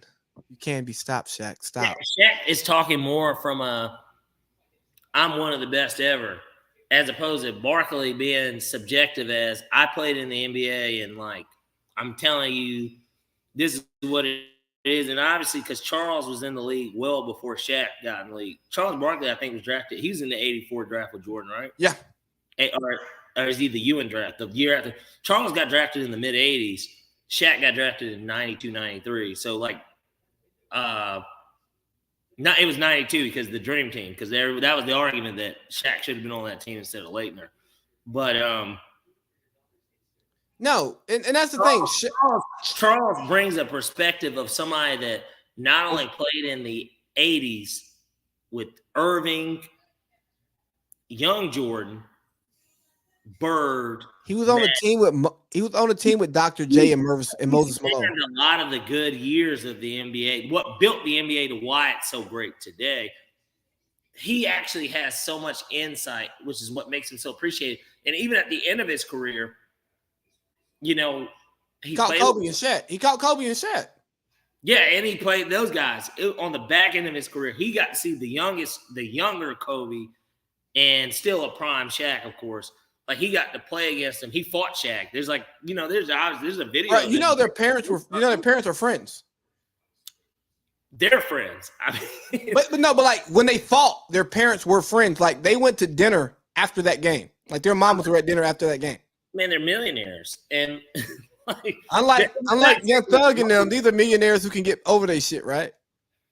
I think that too. The one thing about the NBA, that was always a dream of mine. I always wanted to play in the NBA, and that's why, like I said, shout out to Colin. I live vicariously through him because he is literally the closest person I know that's made it, and I was there from the get-go. And like for me, I love like that idea, but it is a fraternity. Like they really do have this thing that they have. Because like I said, there's certain stuff that Colin would never tell me. No, you he got might to share it with his dad. He might share it with his brother, his mom, his sister. But like even with me, you have to be there for the conversation, or you'll never get it. Basically, I have to almost be in the presence of when it happens, and then it kind of be all right. So let's stay on these. Let's stay on these athletes turned analysts, right? I think that Pat Bev has the potential to become like a Perk, right? Perk was not good when he first started, but now Perk is really good. And really good or just better? I think he's just better. I don't know if he's really good. I listened to his podcast with Swagoo, and you give him a little bit of long form, he gets a lot better. But I also think a lot of what Perk says that we don't agree with comes from the mouth of players in the league. So we'll beat up Perk. He still knows and talks to. So like Perk could get beat up for a bad take, but it's a take that came from the person's mouth that you want it to come from, but they're obviously not going to go on record and say that. Right. Whereas if Woj tweets the same thing that Perk says, or Bill Simmons says it, we think it's great. But it's like, no. Like Perk talks to these guys. Like Perk talked about how Russell Westbrook's, I think, wife reached out to his wife and was like, yo, the way Perk talking about Russ, that ain't cool, this, that, and the third. And the whole part of the conversation was Perk was not talking bad about Russell Westbrook, the person. He was only talking about what was going on. Like KC, right? Right. And their wives knew each other because they played together. So Perk is just analyzing basketball, but Russ took it personally because they knew each other and his wife voiced it. And maybe Russ didn't take it personally. His wife took it personally and voiced it to Perk's wife. So I think that Perk is getting stuff out of NBA players' mouths in a way that media members aren't. Like media members are talking to agents. And Shams, he's getting some stuff because Shams is signed to Clutch. So, they feed him some stories. But like Perk is actually talking to his niggas. His niggas are like, hey, yeah, this is how I feel. And Perk is saying it in a way that, like, hey, bro, I'm gonna use this, but I'm gonna cover you when I use it. But I'm gonna use this. You know what I mean? So that's why I kind of like where Perk has gone. Paul Pierce is no longer on TV, and it has nothing to do with the strippers and it has nothing to do with the strippers and the blunts. Yeah, it does. No, he wasn't good.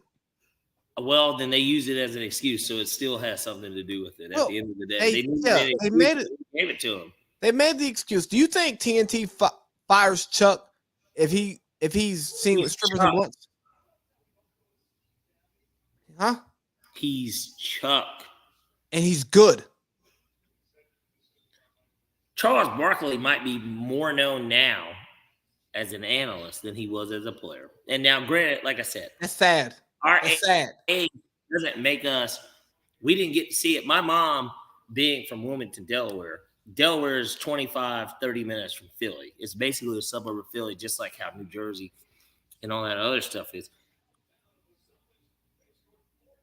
Man, I am not going to hit this bet, even though Boston's going to win. Ugh, I cannot believe I took the under in the first half. I'm disappointed in myself. But nonetheless, it's good. This shit's going to go over unless it's a defensive second quarter. But nonetheless, oh, my God. It is most definitely going over. Boston is running it up on them. But nonetheless.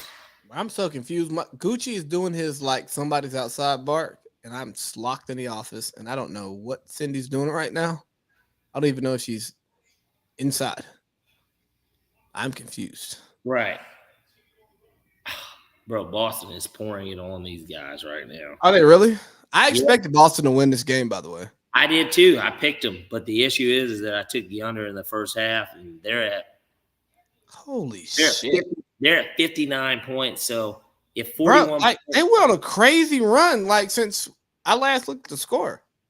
Man, let me tell you, I hope that they go scoreless for the first 5 minutes of that first quarter.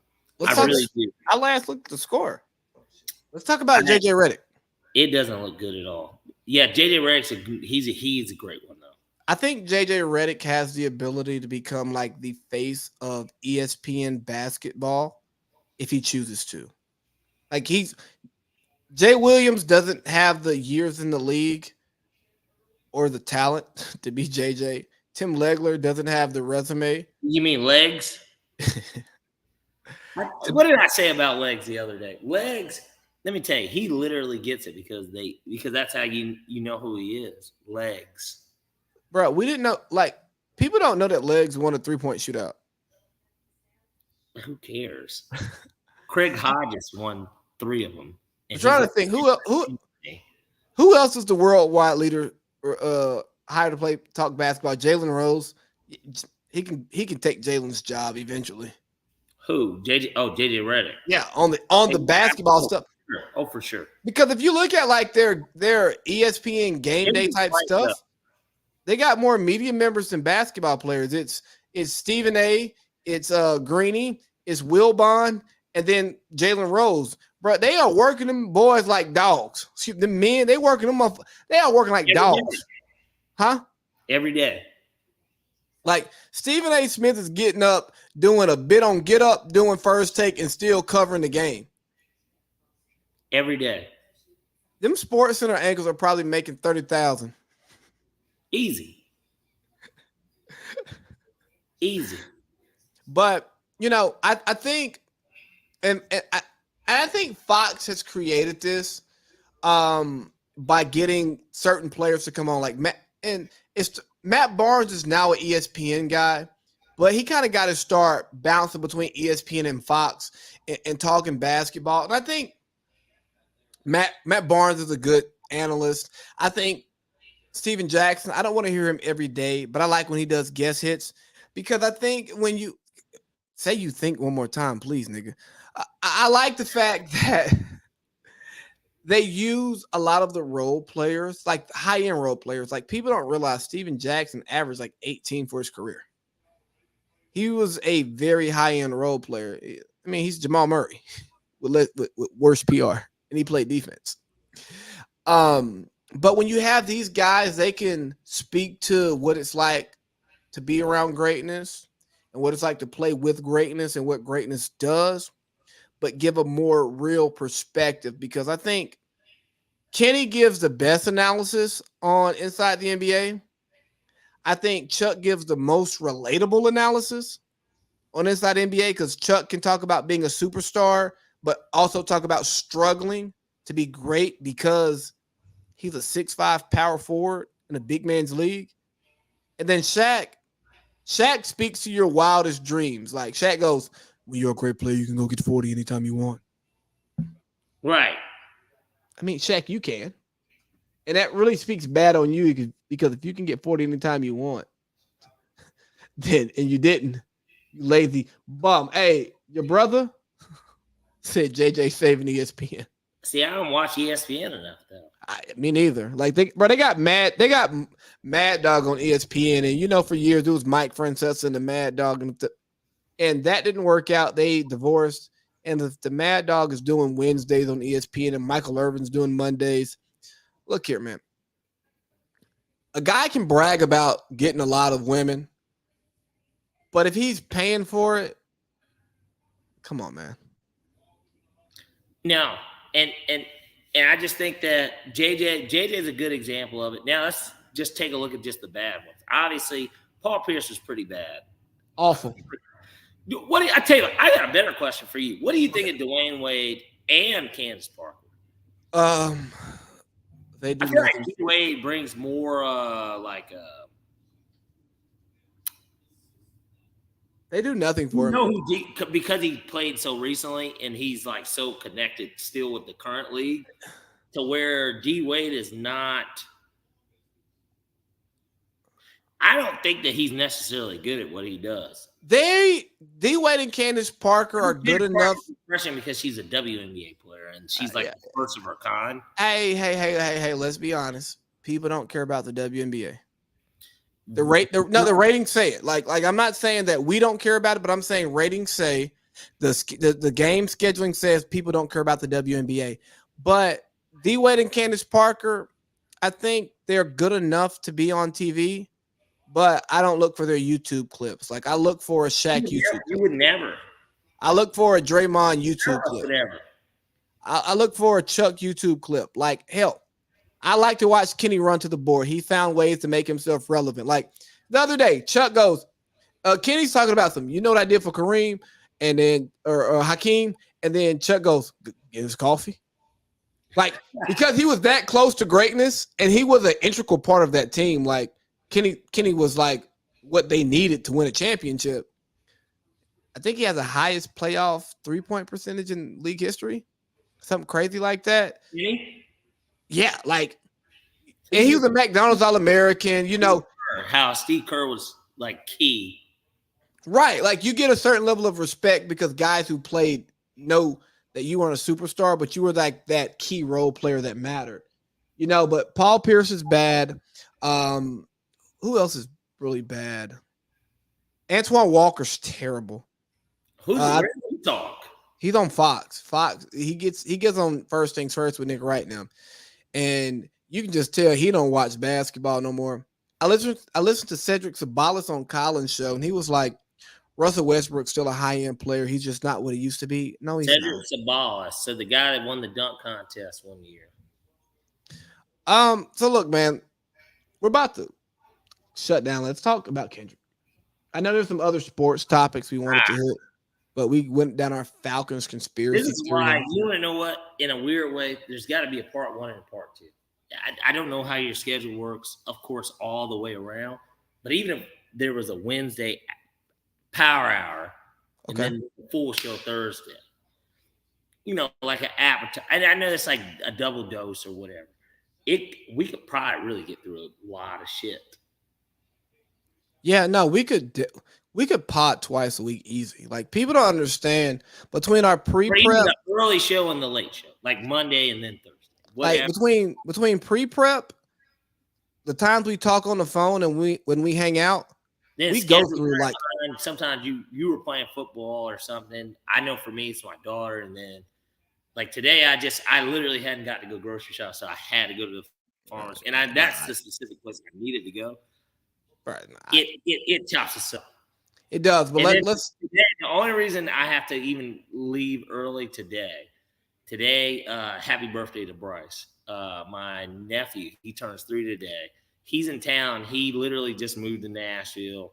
They're at my brother's house. They're doing barbecue. But I told my brother, his dad, I was like, no, we got a very important pod to do, and this was important. But I don't want to show up too late either, just because it's.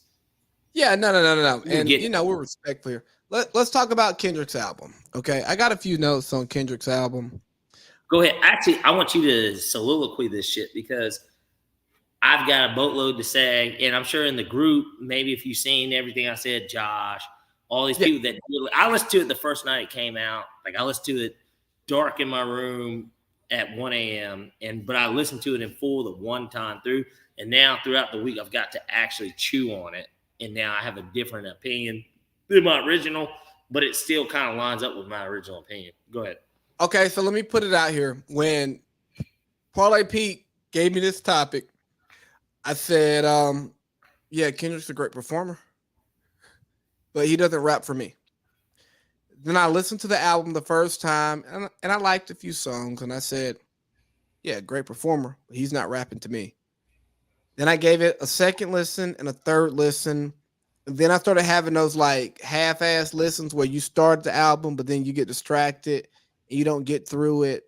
And I go, okay, I like the theme of this album. I like what he talks about, because I think that what Kendrick was talking about is very reflective of what this podcast talks about. You know, who's calls it good nap music, and some of those songs will sing you right to sleep. But some of the songs that really stuck out to me was N95. For one, he's talking about the masks. Those are the masks that we wear, and though they cover up so much of who we are. And I think that so many people try to cover themselves behind their causes that they lose sight of who they are, because he talks about, ooh, you ugly as fuck, you out of pocket. And it's talking about people just champion their causes, living behind these filters, living behind plastic surgery, Instagram, and all this stuff. And it's like, dog, you ain't even happy with yourself. You're just trying to flex and be somebody that you ain't just because. And that's ugly. You know what I mean? And then he talked about all the hypocrites who think their cause is the only cause. Nah, bro. Like, just because bad things are happening to black people don't mean that bad things ain't happening to Asian people. And bad things ain't happening to gay people. And bad things aren't happening to trans people. Because, see, here's one thing y'all won't hear me do too much often on this platform. Maybe never again. Go LGBTQ+. Why? Because I think it's disrespectful to put the gays and the lesbians in the same boat as the trans. Why? Because I've talked to gays and lesbians and said, how do y'all feel about trans rights? We don't care. That has nothing to do with us. Totally different field. Did that shock you? No, it didn't shock me. Because I go, being gay and being trans, those are two totally different problems. That's like saying, I agree. Well, I don't think are they problems, or are they just you encounter different problems. Life issues like anyone else. Yeah, you encounter different life issues, right?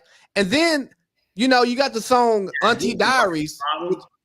Well, you're right. But the song Auntie Diaries. Make the choice of being black. And some would argue whether you choose to be gay. I'm not going to get into that. And even a smaller percentage say that maybe you don't choose to be trans, even though that's a whole transformation. I'm not touching that one because I know you're not touching it, but I'm scared. I'm scared of that one. To get into it now, Kendrick's album. Hold on, let me finish my songs. Go. I'm sorry. So that gay trans conversation takes you to Auntie's Diaries, right? Good song too. Good song, good story, and he talked about how he would use the F word, and I'm not talking about fuck. And then he ends it with, well, you got to be okay with the white girl saying the N word that you stopped on stage who said it at the show. And I sat there and I went,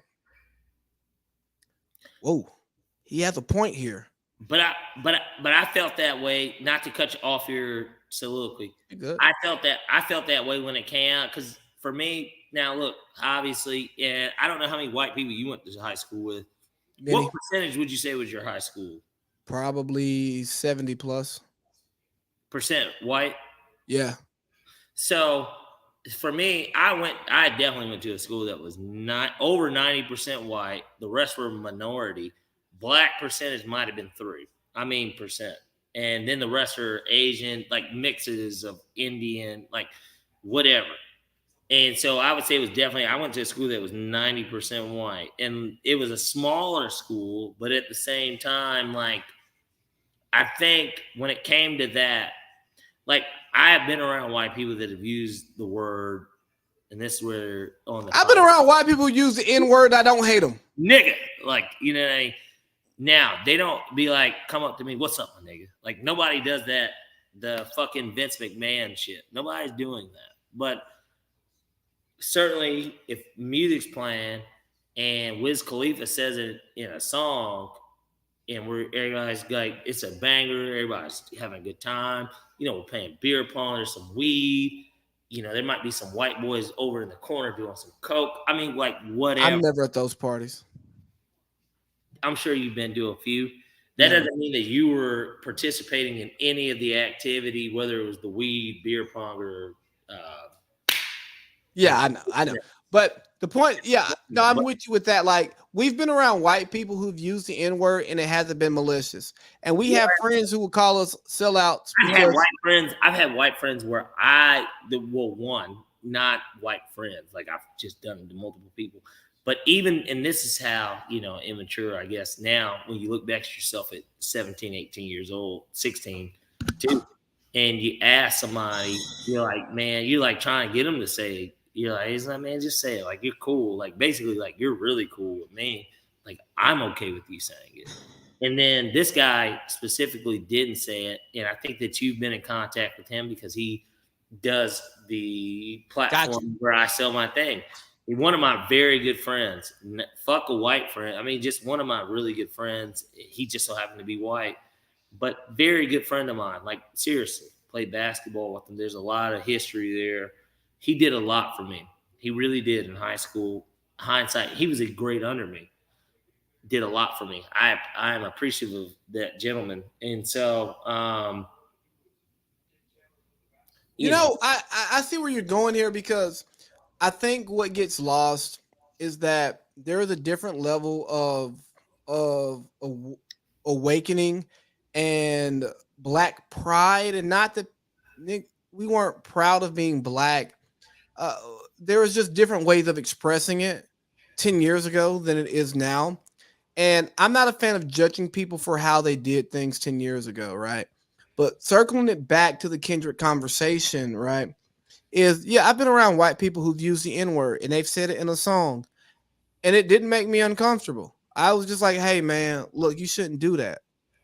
And I like, I could care. I don't care, because I know you're honestly rapping a lyric. And if you're asking me to like memorize a song and then like edit a lyric in certain situations, no, I got better things to do with my time. So I don't judge you for that. But if I check you and you don't see where I'm coming from, then I judge you for it. But like, if you be like, oh, my bad, bro, more important things. Like, you're not doing what old boy did in Buffalo, right? You're not the same person. But then we talk about the song "We Cry Together," where you got like this toxic couple going through their argument, and they end up brilliant. They end up fucking at the end. You go, yeah, that's how most people solve their problems. They argue, and then one gives in, they have sex, but they never get to the core of the argument. And I'll tell you something, bro. In my relationship, I love my relationship. I love where it is. I love where it's grown. And I think that one of the things that's made it work is that we don't fuck our problems away. Like, when we having real problems, I'm not even turned on. Like, don't try to fuck problems out of me, because I don't want to fuck. Like, if I'm not into you, if we're not connecting, I don't want to have sex. See, I took that song differently, in a sense of not that that's what he was trying to portray, but more so from a perspective of he's not fucking his problem away, but that everybody goes through this phase or just in general. Now, if it happens too often, clearly there's an issue. But like, if you're just talking enough and it's happening, I'm so screwed. See, I can't believe it took you. I see the perspective you're saying, but that whole album gave me vibes of Kendrick judging society. And I think that he was casting more judgment and criticism on society for fucking their problems away. And I'm okay with that. I'm not knocking him for doing it. I think, yeah, you should probably do that. What song? I also like Savior because he pretty much said, stop looking up to celebrities. We don't know everything. We're not your hero. That. That's my favorite song on the album. Let me tell you, just even to run through it real quick. Hold on. What was the song we were just talking about? We Cry Together. Guilty Conscience by Eminem and Dr. Dre. Dr. Dre, I love it. So that's a song where they're going back and forth, but they're talking about like mental and the situation that's in front of them. To me, that song, it's not similar, but like, and I know a lot of people brought up Kim by Eminem or whatever, but like, nonetheless, with the Mr. Morale and the Big Steppers, first of all, what was I about to say? Hold on. Come on now. The Heart Part 5. In general, I thought he set the stage really well because I thought the album was going to be more on that theme. That wasn't really the theme of this album. No. But I thought it was great. Like, I listened to all the Heart parts before. Okay. And I thought that was the best one. Maybe because he made a whole music video and like the music video was pretty cool. But the songs I really liked, I liked N95. And clearly he's about to push that as the single because that's about to be well, yeah, because he did the when he starts rapping like that, that's single. That was kind of the song that could be, not to say it's gonna be the We Gonna Be All Right. Like it's kind of like the single. It can get played outside. My favorite song, you already brought it up. I love Savior. I think Savior might be the best song on the album. I love Savior. Auntie's Diaries just became more of a favorite. Mr. Morale was a great one. Mother Server is great. I like Father Time. Sounds like you like the album more than you did in the group text. Josh tried to make it villainous as if because I said that his other 3 studio albums were better. I actually still feel that way. I still think that the other 3 albums are better listens front to back than this one. That's fair. But he definitely has some songs on here that I personally am like, I love shit. I just like the direction that he went to with the album. The Savior interlude with Keem. That's why I sent that message into the group too. I was like, Keem, I'm not saying he's a superstar, but everybody's trying to make Jack Harlow a superstar. I'm just saying that Keem can get to that level too. Jack Harlow ain't that. Huh? Jack Harlow ain't that. He's whatever to me. I mean, I'm not saying like, here's the thing. When it comes to white boys rapping, especially, because this is a podcast and we can definitely say white boys rapping. Yeah. Not to put on my best impression of Goldmouth Tommy, but white boys rapping. You know what, Matt? As a matter of fact, I'm imitating that nigga. White boys rapping. Nah, that's how Goldmouth Tommy sounds. Shout out to Goldmouth Tommy. Yeah, you go ahead and chug that. But no, Jack Harlow not it. Because to me, I need that. He's supposed to be the replacement for like Mac Miller, and Mac Miller was anyone that actually listened to Mac Miller. First of all, Mac Miller's got one of the best mixtapes of all time. Faces is like legendary, in my opinion. Josh Hosey agrees. Not that Josh Hosey is an impresario. No, he's not, because Josh Hosey made us listen to The Weeknd for an entire night. The Weeknd is great too. I've had plenty of good sex to it. So like, yeah, we were hanging out as guys at his apartment. We weren't trying to have sex at that Oh, point that night. you're talking about when we hung out with him. Yes. I'm talking about in college when the Weeknd like was like really getting on. Nonetheless, even with that, that's Josh. That's Josh though. Like so, like, but the Weeknd's a superstar. I mean, he did the Super Bowl, right? Like, he's a superstar. All I'm saying is this: a guy like Jack Harlow is Jack Harlow. Like, he's not like to me. Mac Miller would have been in the same predicament that Jack Harlow's in if he was still up. Mac would be bigger. I don't know if Mac would be bigger, but I think there's an argument for Mac being better. I think Jack Harlow. No, he is better, but I believe he'd be bigger. Man, I think Jack Harlow has DJ Drum behind him. He's doing lines with Drake at the fucking Kentucky Derby. Yeah, y'all saw the picture. If you didn't, I'm not reporting anything that you didn't already know. So here's what I think about Kendrick real quick. I think that Kendrick, he talked about it, how he had writer's block for 2 years. I think he was uninspired.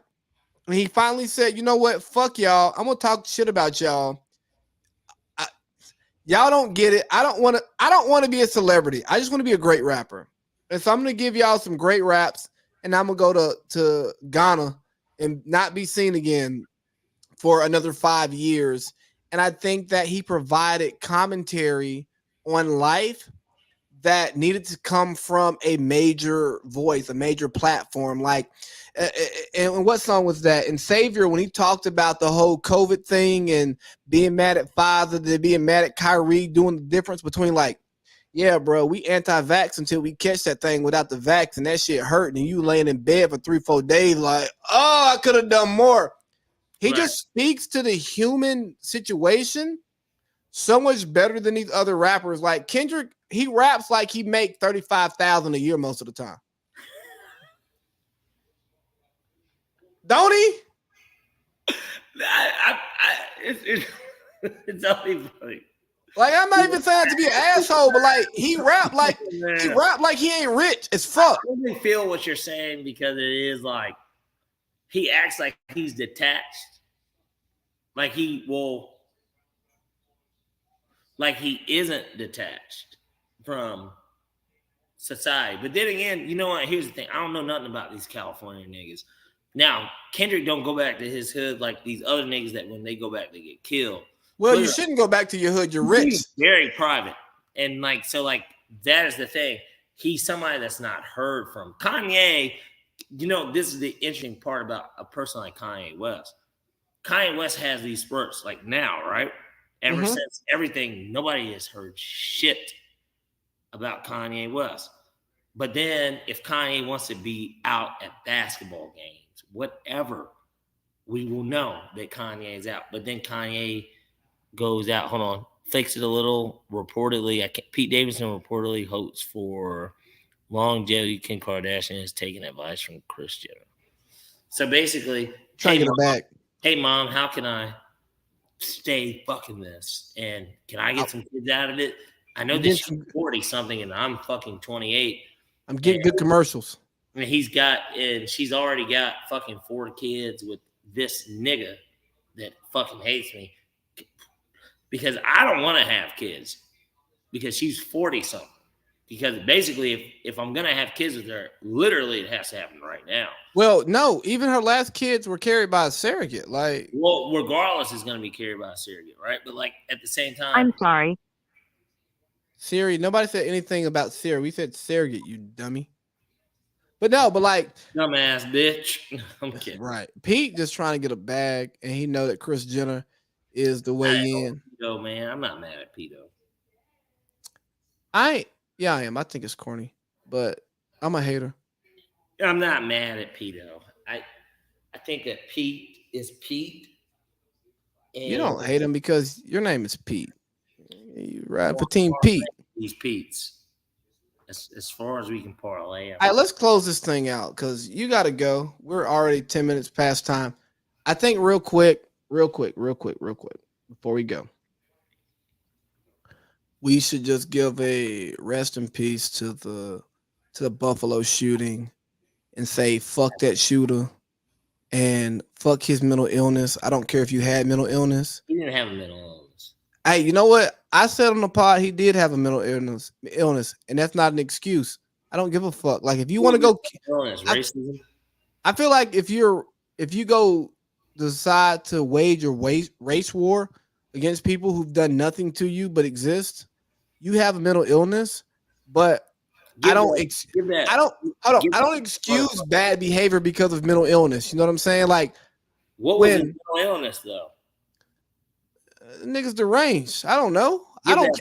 Give his ass the fucking chair, and but let's be done with it. Like, and that's the difference between me and the socially woke folks.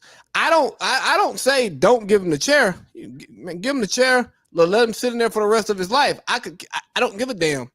But no, let's just end it. 18 years is enough to me. I'm serious because I saw the video. I don't know if you saw the video. No, I won't watch it. I care about my mental health. I got to see it, and I think that what bothered me most, I've seen a lot of gory stuff, but I think that what bothered me most was that, first of all, he sets up a camera on his head. It looked like fucking a video game. Well, that's what I heard. It looked like Call of Duty. That's exactly what it looked like. It looked like a fucking video game.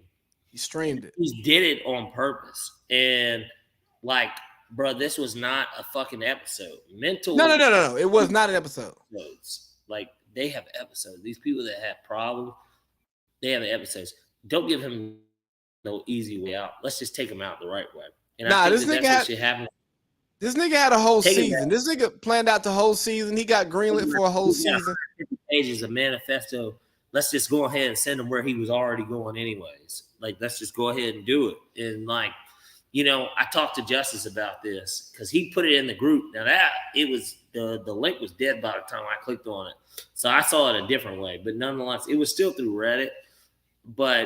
And I didn't read the 150-page manifesto, but the point is, you have a life. I guess when I looked at it, now I went to Buffalo at the top of the year for the Falcons game. People were very friendly. I don't believe that that's a racist area or anything. He's not even from Buffalo. He's from like 40 miles out of Buffalo. It wasn't enough black people where he lived at. Area, I don't know. Rick James. Well, I found out Rick James is from Buffalo on my way up there. I didn't even know Rick James is from Buffalo. Shit. What's his name? Freddie Gibbs got beat up in Buffalo. In the ghetto. I don't know if that was the ghetto. Not to make light of the situation, but like my point is that you know I didn't know how many black people lived in Buffalo to begin with, but of course there's black areas everywhere, and I just think that he knew that already. It was premeditated, and I'm not one of these Jew type people where it's fuck white people. I've got plenty of fuck the friendship aspect of it. I love great people, and great people don't have a color to me. But I'm also not afraid to say that there's issues that are going on that are always going on. Hey, can I speak for you for a quick second? Go for it. I think you have a rational perspective on racism. You're not anti-white. You're anti-white that is anti-black. You say, hey, if you're a good person, even if you got some shortcomings here, you may say some stuff that doesn't sit right in the racial conversation, but you're opening to being heard. You're opening to like having somebody tell you, hey, you can't do that. And you change your behavior. You're like, you're okay with me. That's about what I get from you because I'm similar. Because I've met these types of people. I've met white people who are fucking racist, and they've been great to me. And we can have a conversation about race relations, and they can explain to me why they don't care for black people. And they can tell me why I'm different, and I go, I'm not as different as you think I am. You just have not had enough experiences with black people. And they go, you can't tell me I'm wrong about it. No, I'm saying like those people, like right. They go like, bro. Every time I meet a black person, they act this way, and I go, well, where do you meet them at? And they tell me, I go, well, shit, man, that's yeah, that's what you get when you go there. Come here, you meet different types. Like imagine throwing a Southwest Georgia redneck on Morehouse's campus, and I bet their perspective would change. It would. and you go, niggers are capable of this shit right here. Yes, this and more. They don't know, man. They don't know. But They don't. Let's close this thing down. Yeah, because we're gonna keep going. Hey, I loved it. I did too. I knew that we were gonna have a great show. Yeah, me too. We always do, but some of them are special, and this one's special. All right, Parlay Pete. We'll do this again next week. I hope to see you in person in like the next. We gotta get these photos off. You're fucking right. I know I'll be up that way on the 10th of June. I don't know if I'll be up there. You're definitely not coming up. What are you doing Memorial Day weekend? Going to Savannah. Okay. That sounds like fun. I've never been to Savannah. I just hear a lot of good things about the bar scene. Oh yeah, no, me and the woman, we're going with another couple, and we're gonna go out there and do couple shit and be old and in love and all that shit. Oh my goodness. All right. Let's sign off. All right, dog. I'll holler at you. All right, brother.